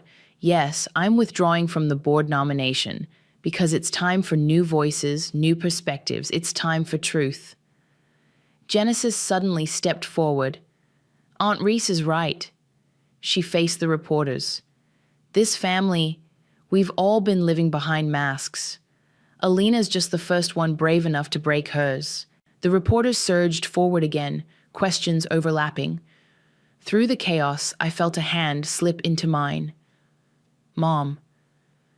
"I'm sorry," she whispered, "for everything, for trying to make you smaller to fit our world. Mom, no, let me finish. She squeezed my hand. Your grandmother would have loved these paintings. She would have loved the artist you've become. Dad stood alone now, his lawyer already retreating. He looked lost, a king watching his kingdom crumble. Bennett, Mom called to him, it's over. The perfect family, the perfect image. It's all over, and thank God for that. He left without a word, but this time no one followed. Harrison cleared his throat. The Boston Globe wants an interview, with both of you. Mom looked at me questioningly. Together? I nodded, feeling something shift between us, like a door opening or a cage breaking. Together. As the reporters gathered around us, I caught Uncle Sullivan's eye. He raised his champagne glass in a silent toast, grinning like a proud conspirator. So, the Globe reporter began, tell us about the woman in the golden dress. Mom and I looked at each other, then at the painting that had started it all, the truth teller, the mirror breaker, the story we'd both needed to tell. Well, we said in unison, and for the first time in years we both started laughing. Spring sunlight streamed through my studio windows as I added the final touches to my newest piece. The door creaked open and Mom stepped in, carrying 2 cups of coffee and a familiar leather-bound journal. Still using Grandma's words? She asked, setting down the cups. They feel like mine now, too. I stepped back from the canvas. What do you think? The painting showed 2 women at a writing desk. One older, one younger. Their faces reflected in the same mirror. Unlike my previous work, this one felt lighter, more hopeful. She would have loved it, Mom said, touching the canvas gently. Both the painting and the gallery. We'd converted Dad's old downtown office building into an art gallery and writing space, renamed it the Storyteller's Studio. The irony wasn't lost on anyone. Have you heard from him? I asked, accepting the coffee. Bennett's in London, Mom shrugged. Apparently there's less scrutiny there, though Genesis tells me he's actually reading your interviews. And how is our favorite reformed socialite? Mom laughed. Genesis is thriving at art school. Who knew she had such talent for photography? Though she says documentary work is way harder than Instagram. The studio door burst open again as Yolanda rushed in, waving her phone. You're trending again. The Times piece about female artists breaking family traditions just dropped. Show me, Mom and I said together, then laughed at our synchronicity. As Yolanda pulled up the article, Harrison appeared in the doorway. Ladies, the writing workshop starts in 10 minutes. We've got a full house, including 3 society wives, Yolanda whispered dramatically. Apparently, your mother's writing group is becoming quite scandalous. Mom straightened her shoulders, a gesture I'd seen countless times at charity galas, but now it looked different, proud rather than proper. Well, scandal is better than silence, isn't it? Speaking of silence, Harrison said, Sullivan's downstairs with some interesting news. Uncle Sullivan bounded up the stairs moments later, his leather jacket now adorned with paint stains from helping around the studio. You'll never believe what I found in the old family storage unit. He pulled out a manuscript, yellowed with age. Your grandmother's last novel, the one she never published. Mom's hands shook as she took it. The Price of Proper, she read, by Elizabeth Grace. Her pen name, I said softly. There's a note inside, Sullivan pointed. Dated the week before she died. Mom opened it carefully, her voice catching as she read, to my Reese, and to her daughter, and to every daughter who follows. May you find the courage to tell your stories, paint your truths, and break whatever cages they build around you. The world needs your voice more than it needs your silence. The studio fell quiet, broken only by the sounds of aspiring artists and writers gathering downstairs. Well, Harrison said, checking his watch, shall we tell them they're about to be part of literary history? Wait, I said, turning to Mum. Read it to them. Grandma's novel. Start today. Me? Mum clutched the manuscript. But I'm not... You're exactly who should read it. I took her hand. The daughter who found her voice again. She looked at the manuscript, then at my painting of the two women at the desk. On one condition. Name it. You paint while I read. Let them see both forms of storytelling. Deal. As we headed downstairs, Yolanda nudged me. Look at us, running an arts collective in your father's old temple of capitalism. If that's not poetic justice... The workshop space was packed. Women of all ages looked up expectantly, notebooks and laptops open, some with paintbrushes already in hand. Ladies, Mom said, stepping to the front, today we're going to talk about legacy, not the kind that's handed down in trust funds or social standings, but the kind that flows through ink and paint and courage. She held up the manuscript. This is my mother's story, and my daughter's story, but most importantly, it could be your story too. I set up my easel beside her, mixing colors that felt like freedom. Chapter 1, Mom began reading, her voice strong and clear. The day I decided to disappoint my family was the day I finally began to live. As she read, I painted, and around us, dozens of women began to write and draw, each finding their own way to break their silence. Through the windows, I could see the Boston skyline, the same view Dad once used to survey his domain. But now it looked different. Now it looked like possibility. Uncle Sullivan leaned against the wall, grinning. Now this, he said softly, this is what revolution looks like. I smiled, adding a bright streak of gold to my canvas. No, I replied. This is what freedom looks like. And in that moment, surrounded by art and truth and broken cages, we were all exactly where we needed to be. The bass thrums through the soles of my feet as I stand at the edge of the rooftop bar, 30 stories above Manhattan. Everyone around me sparkles, literally sparkles, in sequins and metallic dresses that catch the light like scattered stars. I'm wearing the black dress Nicole picked out for me, because of course I am. She's always known what's best for me, hasn't she? Mia. Nicole's voice carries across the crowd, musical and commanding as always. She's waving a champagne bottle, her smile brilliant enough to rival the city lights behind her. Birthday girl, get over here. I weave through the crowd, accepting hugs and birthday wishes from faces I mostly recognize from Nicole's Instagram stories. The party is exactly what she promised. Exclusive, expensive, and engineered for maximum social media impact. Just like everything else in Nicole's orbit. You look absolutely gorgeous, she gushes, pulling me into a perfumed embrace. I knew that dress would be perfect on you. Didn't I tell you? You always know, I say, and mean it. For 10 years, Nicole has been my compass, my confidant, my sister in everything but blood. The person who took awkward, uncertain Mia and helped transform her into someone who could almost belong in places like this. Edison appears at my elbow, offering a knowing smile and a fresh glass of champagne. Happy birthday, he says quietly, his steady presence a counterweight to Nicole's sparkle. Holding up okay? Before I can answer, Nicole sweeps me away for photos. The lighting is perfect right now, she insists, positioning me against the cityscape. I smile on command, letting her adjust my pose like a photographer with their favorite prop. The night blurs into a carousel of toasts and laughter and carefully curated moments. I'm floating on champagne bubbles when I excuse myself to the bathroom, weaving through the crowd toward the interior of the venue. That's when I hear it. Can't believe she's 30. Nicole's voice, slightly slurred but still carrying that familiar musical lilt.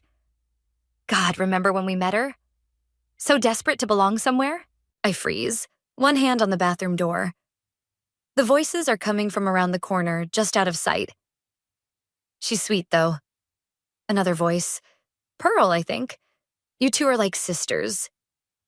Nicole's laugh is sharp enough to cut. Please, she'll never be more than my sidekick. I mean, look at her, still wearing the clothes I pick out, still following my lead. It's kind of sad, really, like having a permanent intern who never graduates.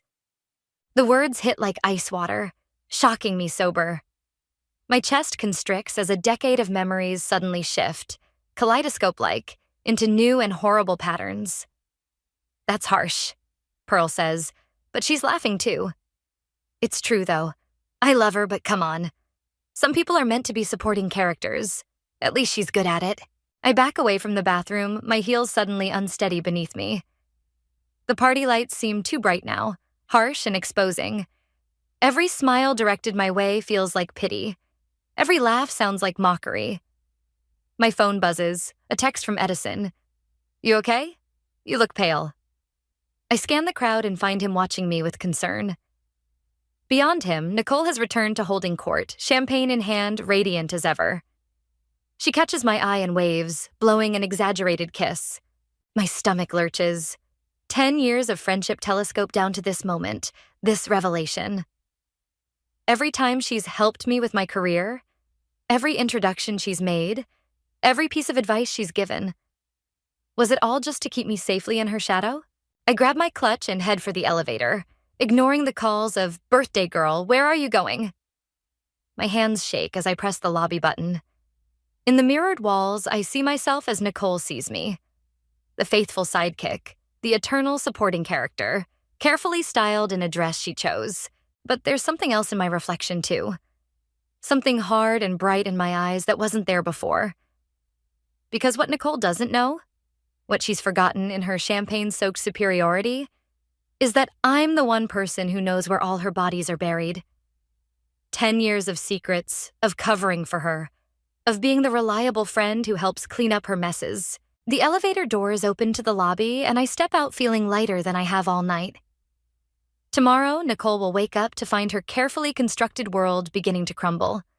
And I'll be watching from the shadows she so thoughtfully taught me to inhabit. Happy birthday to me. Morning light filters through my bedroom window, harsh and unforgiving. My phone shows 17 missed calls from Nicole, 38 text messages, and 1 voicemail that I delete without listening. The dress she chose lies crumpled on my floor like a shed skin. I drag myself to the kitchen, where Edison is already waiting with coffee. He stayed over on my couch last night after following me home from the party, worried about my state of mind. Now he watches me with those careful eyes of his, waiting for me to break or explode. "You should eat something," he says, sliding a bagel across the counter. "I should burn that dress," I reply, but I take a bite anyway. "Did you know? About how she really saw me?" Edison's hesitation is answer enough. "Mia, how long?" He sighs, running a hand through his disheveled hair. "I've seen glimpses. The way she takes credit for your ideas at work. How she always positions herself as your mentor rather than your equal. But last night was different. Cruel." My phone buzzes again, Nicole's face lighting up the screen. I silence it without looking. "You know what's funny?"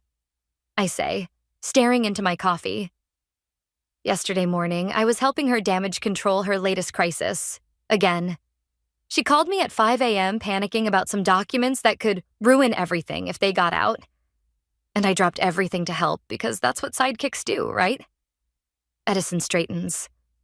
"What documents?" I walk to my home office where my laptop sits beside a thick manila envelope. "These arrived last week. Someone's been collecting receipts on Nicole's creative accounting at work, plus some interesting emails about how she's been taking credit for other people's projects, including mine." Jesus, Mia. Edison picks up the envelope like it might explode. "This is serious. This could end her career." I know. That's why she was so desperate to get ahead of it. I laugh, but there's no humor in it. I spent 6 hours yesterday helping her craft responses, making calls, calling in favors, all while she was probably thinking about what a pathetic little helper I am. My phone buzzes again. This time it's Pearl. Probably calling to do damage control on Nicole's behalf. I let it go to voicemail. "What are you going to do?" Edison asks quietly. Before I can answer, there's a pounding at my door. "Mia, I know you're in there." Nicole's voice missing its usual musical quality. "Why aren't you answering your phone? We need to talk." Edison moves toward the door, but I grab his arm. "Don't," I whisper. "Please." The pounding continues. This isn't funny, Mia. I need those documents back. You can't just disappear with them. Edison's eyes widen as understanding dawns. The documents she was worried about? They were the ones you already had? I nod slowly. She doesn't know that part. She thinks I took them after the party, after overhearing her. She has no idea I've known for days exactly what kind of friend she really is. Mia, please. Nicole's voice cracks. I know you're upset about last night, but I was drunk. I didn't mean any of it. You're my best friend. The words hit like a slap. Best friend. The same person who called me her permanent intern just hours ago. 10 years of friendship, and I never realized I was just another carefully managed asset in Nicole's portfolio. If you don't open this door, I swear to God. You'll what? I call back, surprising myself. Find someone else to clean up your messes? Another sidekick to keep in your shadow? Silence falls heavy on the other side of the door. When Nicole speaks again, her voice is low, dangerous. You don't want to do this, Mia. You have no idea what I know about you. But she's wrong. For the first time, I know exactly what I want to do. I pick up my phone and dial a number I found in the documents. It rings twice before a crisp voice answers. Annabelle May's office. Hi, I say, watching Edison's eyes grow wide as he recognizes the name of Nicole's biggest rival. My name is Mia Emerson. I have some information Ms. May might find interesting about creative accounting practices at her competitor's firm. Nicole must hear something in my tone because she starts pounding on the door again, harder now. But it doesn't matter. The die is cast. I'm listening, Annabelle says. I look at the envelope in my hands. 10 years of loyalty weighing against one night of truth. How soon can we meet? The lobby of Annabelle's office building feels like entering another world. All glass and steel and quiet power, nothing like the startup chaos where Nicole and I work. My heels click against marble as the security guard escorts me to a private elevator. Quite the evidence package you've brought us, Annabelle says by way of greeting. She's shorter than I expected, but her presence fills the corner office. Though I have to ask, why now? These documents are dated from months ago. I set my coffee down on her pristine desk. Let's just say I recently gained some clarity about certain relationships. Ah. Her smile is knowing. Nicole finally showed her true colors? My phone buzzes. Edison again. I silence it, but not before seeing his message. Dylan's looking for you. Says it's urgent. The question is, Annabelle continues, what do you want out of this? Besides revenge? The word makes me flinch. I hadn't thought. Of course you have. She leans forward. Everyone who comes to me with dirt has thought about exactly what they want. So let's hear it. Before I can answer, my phone lights up with a call from Malia. I silence it too, but something must show on my face because Annabelle's expression shifts. Having second thoughts? No, I say quickly. Too quickly. There are people who might get caught in the crossfire. There always are. Annabelle stands, walking to her window. Did you know Nicole tried to poach my entire development team last year? Offered them all significant raises, equity packages, but she didn't count on loyalty. My stomach twists. What do you mean? They told me everything, showed me the offers. We used that information to secure our biggest contract to date. She turns back to me. Loyalty is currency, Mia. Nicole never understood that. She sees it as weakness. My phone buzzes again.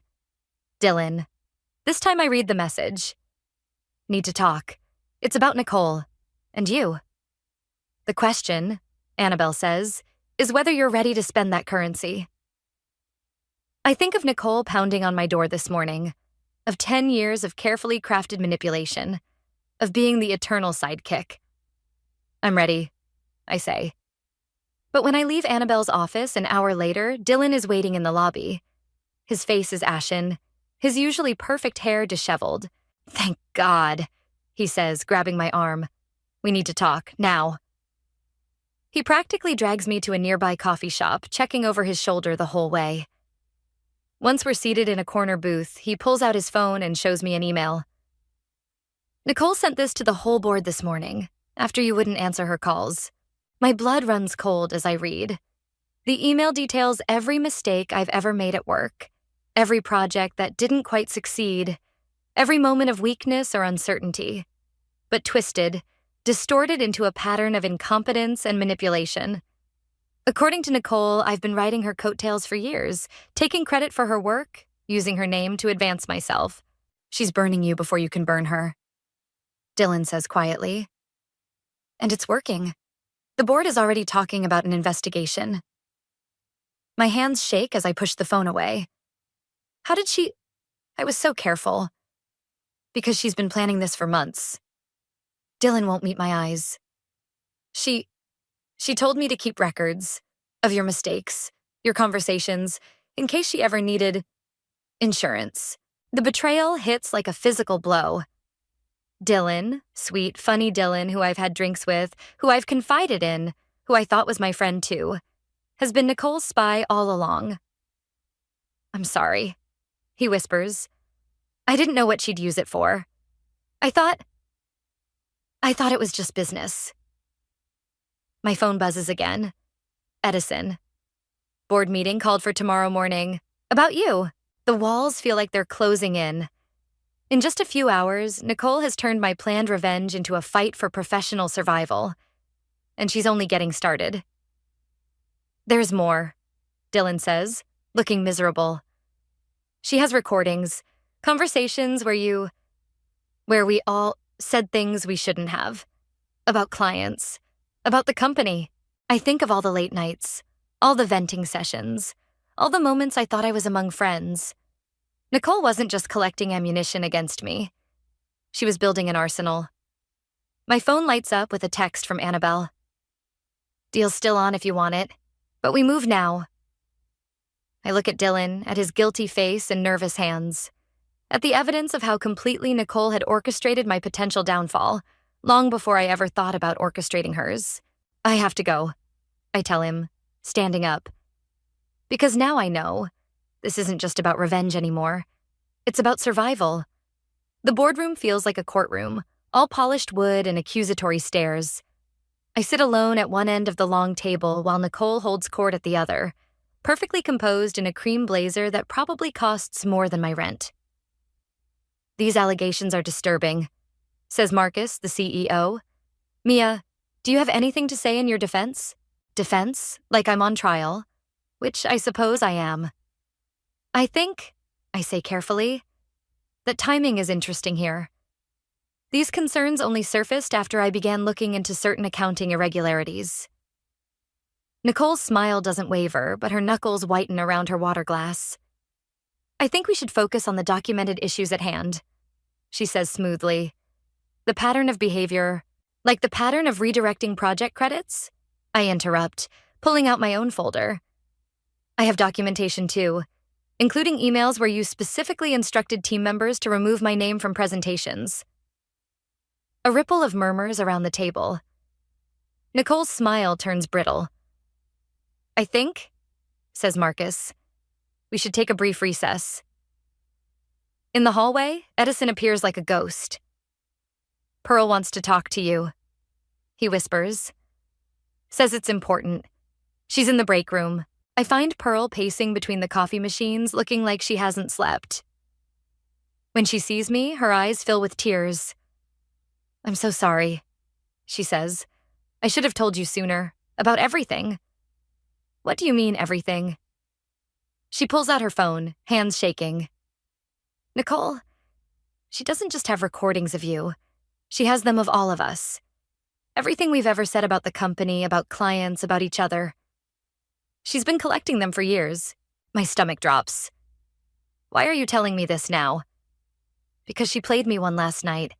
A conversation from 2 years ago where Pearl swallows hard.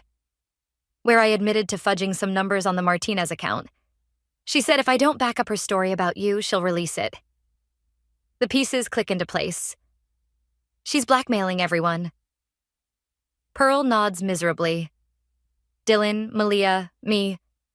We all have something to lose. Something she carefully collected and saved just in case. My phone buzzes. Annabelle. Board meeting's not going well. Time to play our hand?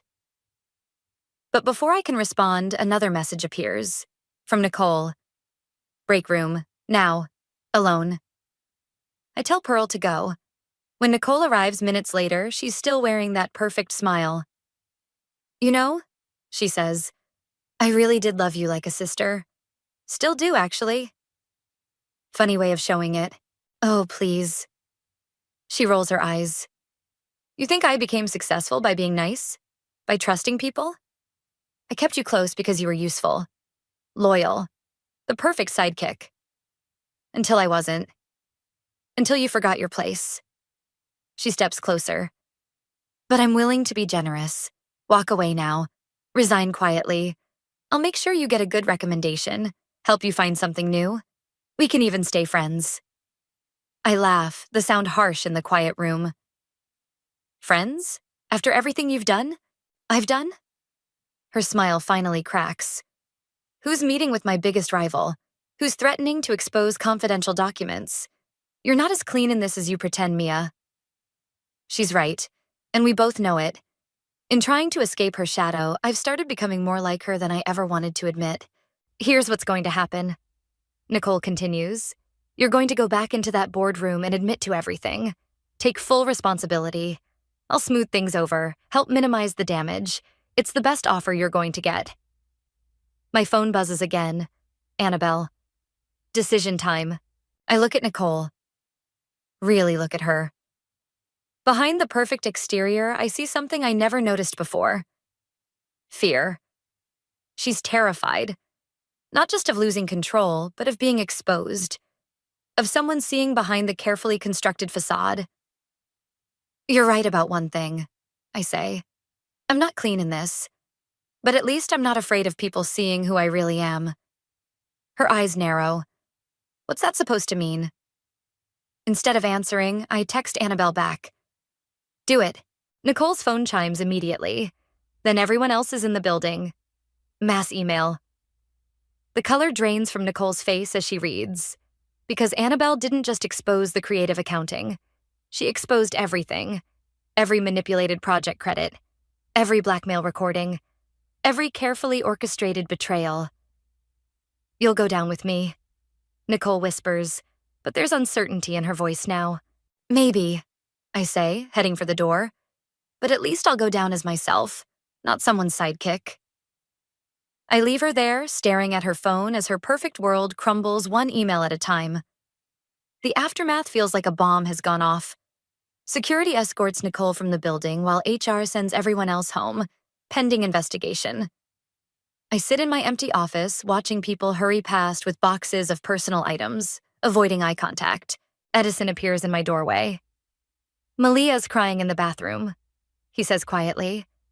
Her recording was personal. Things she said about her marriage. Nicole promised she deleted it. The victory I felt an hour ago curdles in my stomach. I didn't know which recordings Annabelle had. I just told her to release everything. I know. He sits across from me. But that's the thing about scorched earth tactics. Everything burns. My phone lights up with messages, mostly from unknown numbers. Former colleagues calling me brave, calling me a traitor, asking why I didn't warn them, telling me I'm just as bad as Nicole. They're not wrong. The board wants to see you, Edison says. And Mia? Dylan's in there too. The walk to the boardroom feels longer than before. Dylan sits hunched in his chair, looking shell-shocked. Marcus stands at the window, his back to us both. Well, he says finally, turning around. This is quite a mess you've created. Sir, He holds up a hand. The good news is, the creative accounting evidence is solid. Nicole's actions were illegal, and the company will be pressing charges. I let out a breath I didn't know I was holding. The bad news, he continues, is that the collateral damage is extensive. Private conversations exposed. Client relationships compromised. Employee trust shattered. Dylan makes a small, broken sound. And you too. Marcus fixes us with a hard stare. We're at the center of it all. Dylan feeding information to Nicole. Mia feeding information to Annabelle. Both of you choosing nuclear options instead of coming to me directly. We didn't think. Dylan starts. No, you didn't. Marcus sighs. The board has decided that termination is the only option, for both of you. The words hit like physical blows. I knew there would be consequences, but somehow I thought exposing Nicole would protect me, make me the whistleblower instead of the villain. You have an hour to clear out your desks, Marcus says. Security will escort you out. In the elevator, Dylan finally speaks. I loved her, you know, Nicole. That's why I did it. Why I helped her collect all those recordings. I know, I say, because I do. Nicole had a way of making you feel special, chosen, until you weren't. But you know what's really messed up? He laughs bitterly. I think I helped destroy you because I was jealous. You were her real best friend. I was just convenient. The elevator doors open to reveal Pearl waiting in the lobby. When she sees me, her face crumples. How could you? She demands. That recording. My marriage was falling apart. I was drunk and scared and trusted Nicole to delete it. Now everyone knows. My husband knows. Pearl, I'm sorry. No, you're not. Her voice breaks. You're just like her, using people's trust as ammunition. At least Nicole was honest about being a snake. She turns and walks away, heels clicking against marble.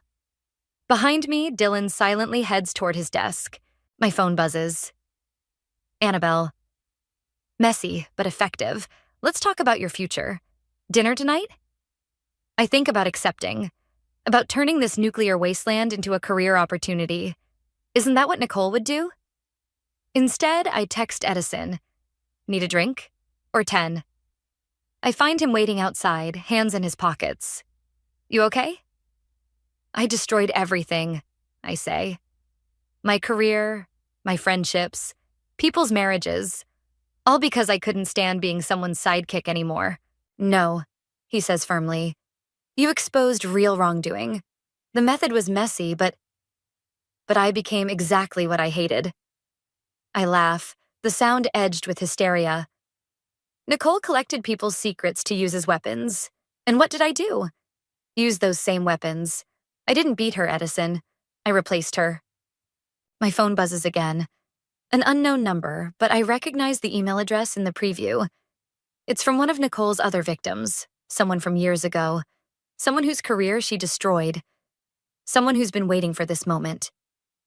The message is simple. Ready to finish what you started? Edison reads over my shoulder. Mia, don't. You've done enough. But have I? Nicole's facing charges for the financial fraud, but what about everything else? All the other lives she's ruined?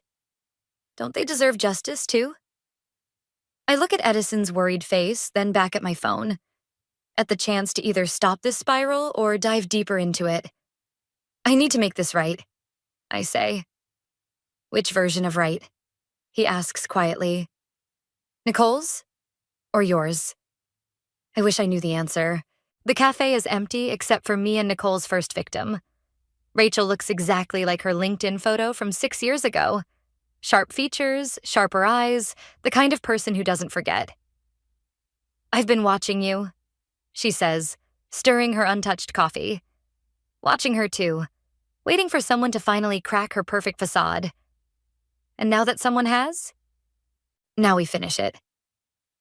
Rachel slides a USB drive across the table. This is everything I collected before she destroyed my career. Bank transfers, altered contracts, private emails, things even Annabelle doesn't know about. My hand hovers over the drive. Why didn't you use this yourself? I tried, but Nicole was too powerful, too connected. Nobody would touch it. Rachel's smile is cold. But now, with her reputation in tatters and criminal charges pending, perfect timing. My phone buzzes. Edison. Where are you? We need to talk. I ignore it. What exactly are you proposing? Release everything, not just the professional dirt, the personal stuff too. Her family's dirty money, her brother's rehab stays, everything she's tried to bury. The cafe door chimes. I look up to see Malia entering, eyes red but determined. "Sorry I'm late," she says, sitting down. "Had to lose the reporters camping outside my house." Rachel's smile widens. "Excellent. I was just showing Mia what we've collected." "We?" I look between them. "Did you think you were the only one Nicole betrayed?" Malia's voice is hard. "Rachel found me last night, showed me everything. This goes so much deeper than office politics, Mia." My phone buzzes again. "Edison. Nicole's been arrested. Things are getting worse." "The question," Rachel says, "is whether you're ready to go all the way. No more half measures." The USB drive sits between us like a loaded gun. I think about Pearl's marriage, Dylan's broken trust, my own scorched career. "This would destroy her completely," I say. "Yes." Rachel doesn't blink. "That's the point." The cafe door chimes again. This time it's Edison, looking frantic. "Mia, thank God. You need to see this." He holds up his phone. A news article about Nicole's arrest. But it's not just about the creative accounting anymore. Somehow the story has shifted. Now it's about a conspiracy. About how I orchestrated everything, manipulated evidence, collaborated with corporate rivals. "She's spinning it," Edison says, "making herself the victim, and people are believing her." Rachel laughs. "Of course they are. It's what she does best. Why do you think I lost everything 6 years ago?" My phone explodes with notifications. Social media is catching fire with Nicole's version of events. Former colleagues are posting about how I manipulated them, betrayed their trust. The narrative is slipping away from me. "Now do you understand?" Malia asks quietly. "Why we need to use everything?" Edison reads the room. "Mia, don't. This isn't justice anymore. It's annihilation." "Sometimes they're the same thing," Rachel says. I stare at the USB drive, remembering Nicole's words in the break room. "You think I became successful by being nice?" No. She became successful by being ruthless. By understanding that sometimes you have to destroy someone completely to ensure they never rise again. Just like I'm considering doing now. "If we do this," I say slowly, "we're no better than her." "Maybe not," Malia replies. "But at least we'll win." My phone buzzes one final time. A text from Nicole, sent from wherever they're holding her. "You should have taken the deal. Now everyone will see who you really are." I pick up the USB drive, feeling its weight. Inside is enough ammunition to not just destroy Nicole's career, but her entire life. Her family, her future, everything. Just like she would do to me, is already trying to do to me. "Mia," Edison says softly. "Please." Rachel and Malia watch me expectantly. 2 more women shaped by Nicole's betrayal, waiting to see if I'll become what we all hated. I stand up. "No," I say. "No?" Rachel's eyes narrow. "After everything she's done? I won't help you destroy her life."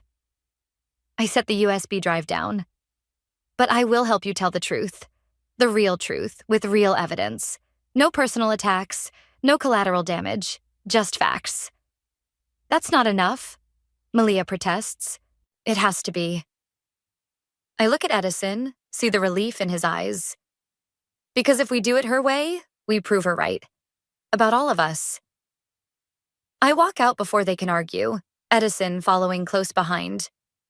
Outside, the sun is setting over the city, painting everything in shades of gold and shadow. "You know they'll release it anyway," he says. I know. I watch a news van drive past, hunting for the next sensational headline. But I won't be part of it. I'm done playing by Nicole's rules. So what's our next move? I smile, feeling lighter than I have in days. We're going to tell my story. All of it. Before she can twist it any further. Because sometimes the best revenge isn't destruction. It's truth. The police station's interview room smells like stale coffee and anxiety. Nicole sits across from me, still somehow immaculate despite spending the night in custody. Only her eyes reveal the cracks in her armor. They're fever bright, desperate. Come to gloat? she asks. No. I set my phone on the table between us, recording app open. I came to give you a choice. Her lawyer shifts uncomfortably beside her but doesn't speak. We both know this isn't a legal conversation. Rachel and Malia want to release everything. I continue. Not just the work stuff. Everything. Something flickers across Nicole's face. The first real fear I've seen from her. You wouldn't. I wouldn't. But they would. I lean forward. Unless you tell the truth. All of it. Starting with what really happened 6 years ago with Rachel. Nicole laughs, but it's brittle. And why would I do that? Because deep down, you're tired, aren't you? Tired of maintaining the perfect facade. Tired of keeping track of all the lies and manipulations. Tired of seeing enemies in every shadow. You don't know anything about me. I know everything about you. 10 years of everything. I tap my phone. So here's the choice. Tell your story, the real story, or let Rachel tell it for you. The lawyer whispers something in her ear. She ignores him. You really want to know the truth? Nicole's voice drops to a whisper. I was terrified. All the time. Of being exposed as a fraud. Of people seeing through me, so I collected their secrets before they could collect mine. Kept everyone off balance so they couldn't see how scared I was. The confession hangs in the air between us. Outside, I hear footsteps in the hallway, voices murmuring. Rachel was the first one who saw through me. Nicole continues. She was going to expose everything. So I destroyed her first. And it worked so well, I just kept going. It was easier than being vulnerable. And me? You. Her smile turned sad. You were the worst threat of all, because you saw the real me and loved me anyway, like a sister, until you didn't. The door opens. Edison steps in, right on schedule. It's done, he says quietly. Nicole's eyes dart between us. What's done? I slide my phone across the table, open to a news website. The headline reads, Exclusive. Former executive tells all. A story of power, fear, and redemption. Your confession just went live, I say. The real story. Not the twisted version you've been spinning or the nuclear option Rachel wanted. Just the truth. The color drains from her face as she reads. Every word from the last 5 minutes, transcribed and published. Her vulnerability, her fear, her humanity. You can't, she starts. I already did. I stand up. The world doesn't see you as a monster anymore, Nicole. Just a scared, broken person who hurt people because she was hurting. That's your punishment. Being seen. Really seen. You've ruined me, she whispers. No, I've freed you. And me. And everyone else you tried to control. I head for the door, then pause. Oh, and those personal files Rachel and Malia wanted to release? I destroyed them this morning. Some secrets deserve to stay buried. Edison follows me out. In the hallway, my phone is already exploding with notifications. The story is spreading, but not the way Nicole feared. People are sharing their own stories of workplace manipulation, of toxic friendships, of finding the courage to be vulnerable. You okay? Edison asks softly. No, I admit. But I will be. My phone buzzes with a text from Pearl. Just read the article. Can we talk? Then Malia. You were right. This was better. Even Rachel. Not what I wanted, but maybe what I needed. What now? Edison asks as we step into the sunlight. I think about Nicole, sitting alone in that interview room, finally seen for who she really is. About how freedom sometimes comes from letting go of revenge. Now? I smile. Now I stop being anyone's sidekick, including my own. He takes my hand, and for the first time, I let him. Because that's the thing about stepping out of someone's shadow. You finally get to choose your own light. My phone buzzes one last time. A message from Nicole. I'm sorry for everything, and thank you. I don't respond. Some stories don't need another chapter. Sometimes the best ending is simply walking away, head held high, into whatever comes next. Edison squeezes my hand. Ready? I look back at the police station one last time, then forward at the city sprawling before us. Ready. Because the best revenge isn't destruction or exposure or even truth.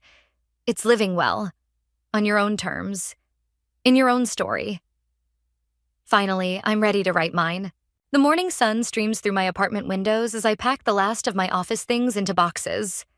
My phone lights up with another job offer, the 5th this week. Ever since the article went viral, companies have been scrambling to show they take workplace toxicity seriously. I delete it without reading. Edison brings me coffee, watching as I pick up the black dress from my birthday party. Keep it or donate? Burn it, I say, then pause. No, actually, I have a better idea. An hour later, I'm standing outside a women's shelter, boxes of designer clothes in my arms. Everything Nicole ever chose for me. The shelter director, Maria, greets me with a knowing smile. Interview outfits, I explain, for women starting over. As we sort through the clothes, my phone buzzes. Pearl. Coffee? Found a new place? No memories there. I meet her at a tiny cafe in a neighborhood I've never visited. She looks different, lighter somehow, despite the shadows under her eyes. The divorce papers came through yesterday, she says without preamble. Turns out the recording wasn't what ended my marriage. It just made me finally face what I already knew. I'm sorry. Don't be. She stirs her coffee. I'm starting a support group for people recovering from toxic relationships, romantic, professional, whatever. Was wondering if you'd come speak. Before I can answer, my phone lights up with a news alert.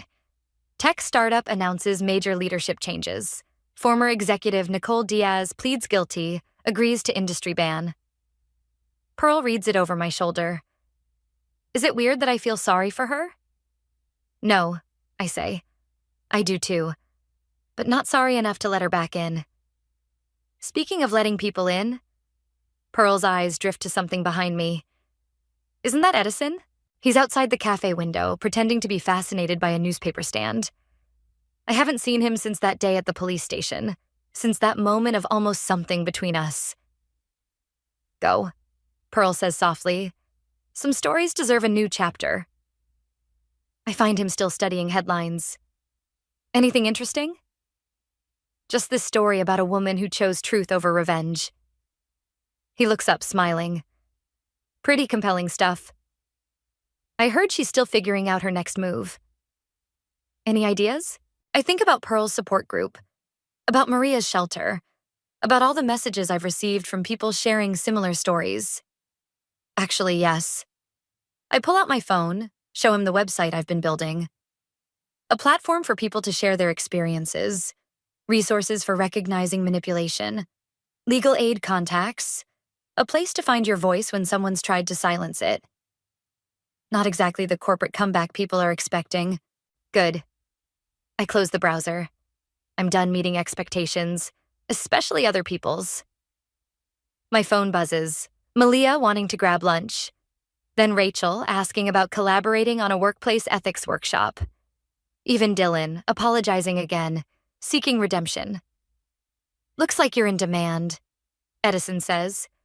Looks like I'm exactly where I need to be. A final message comes through. From Nicole's brother, of all people. She's starting therapy, he writes. Real therapy this time. Says you showed her there's strength in being seen. I delete the message without responding. Some bridges stay burned, and that's okay.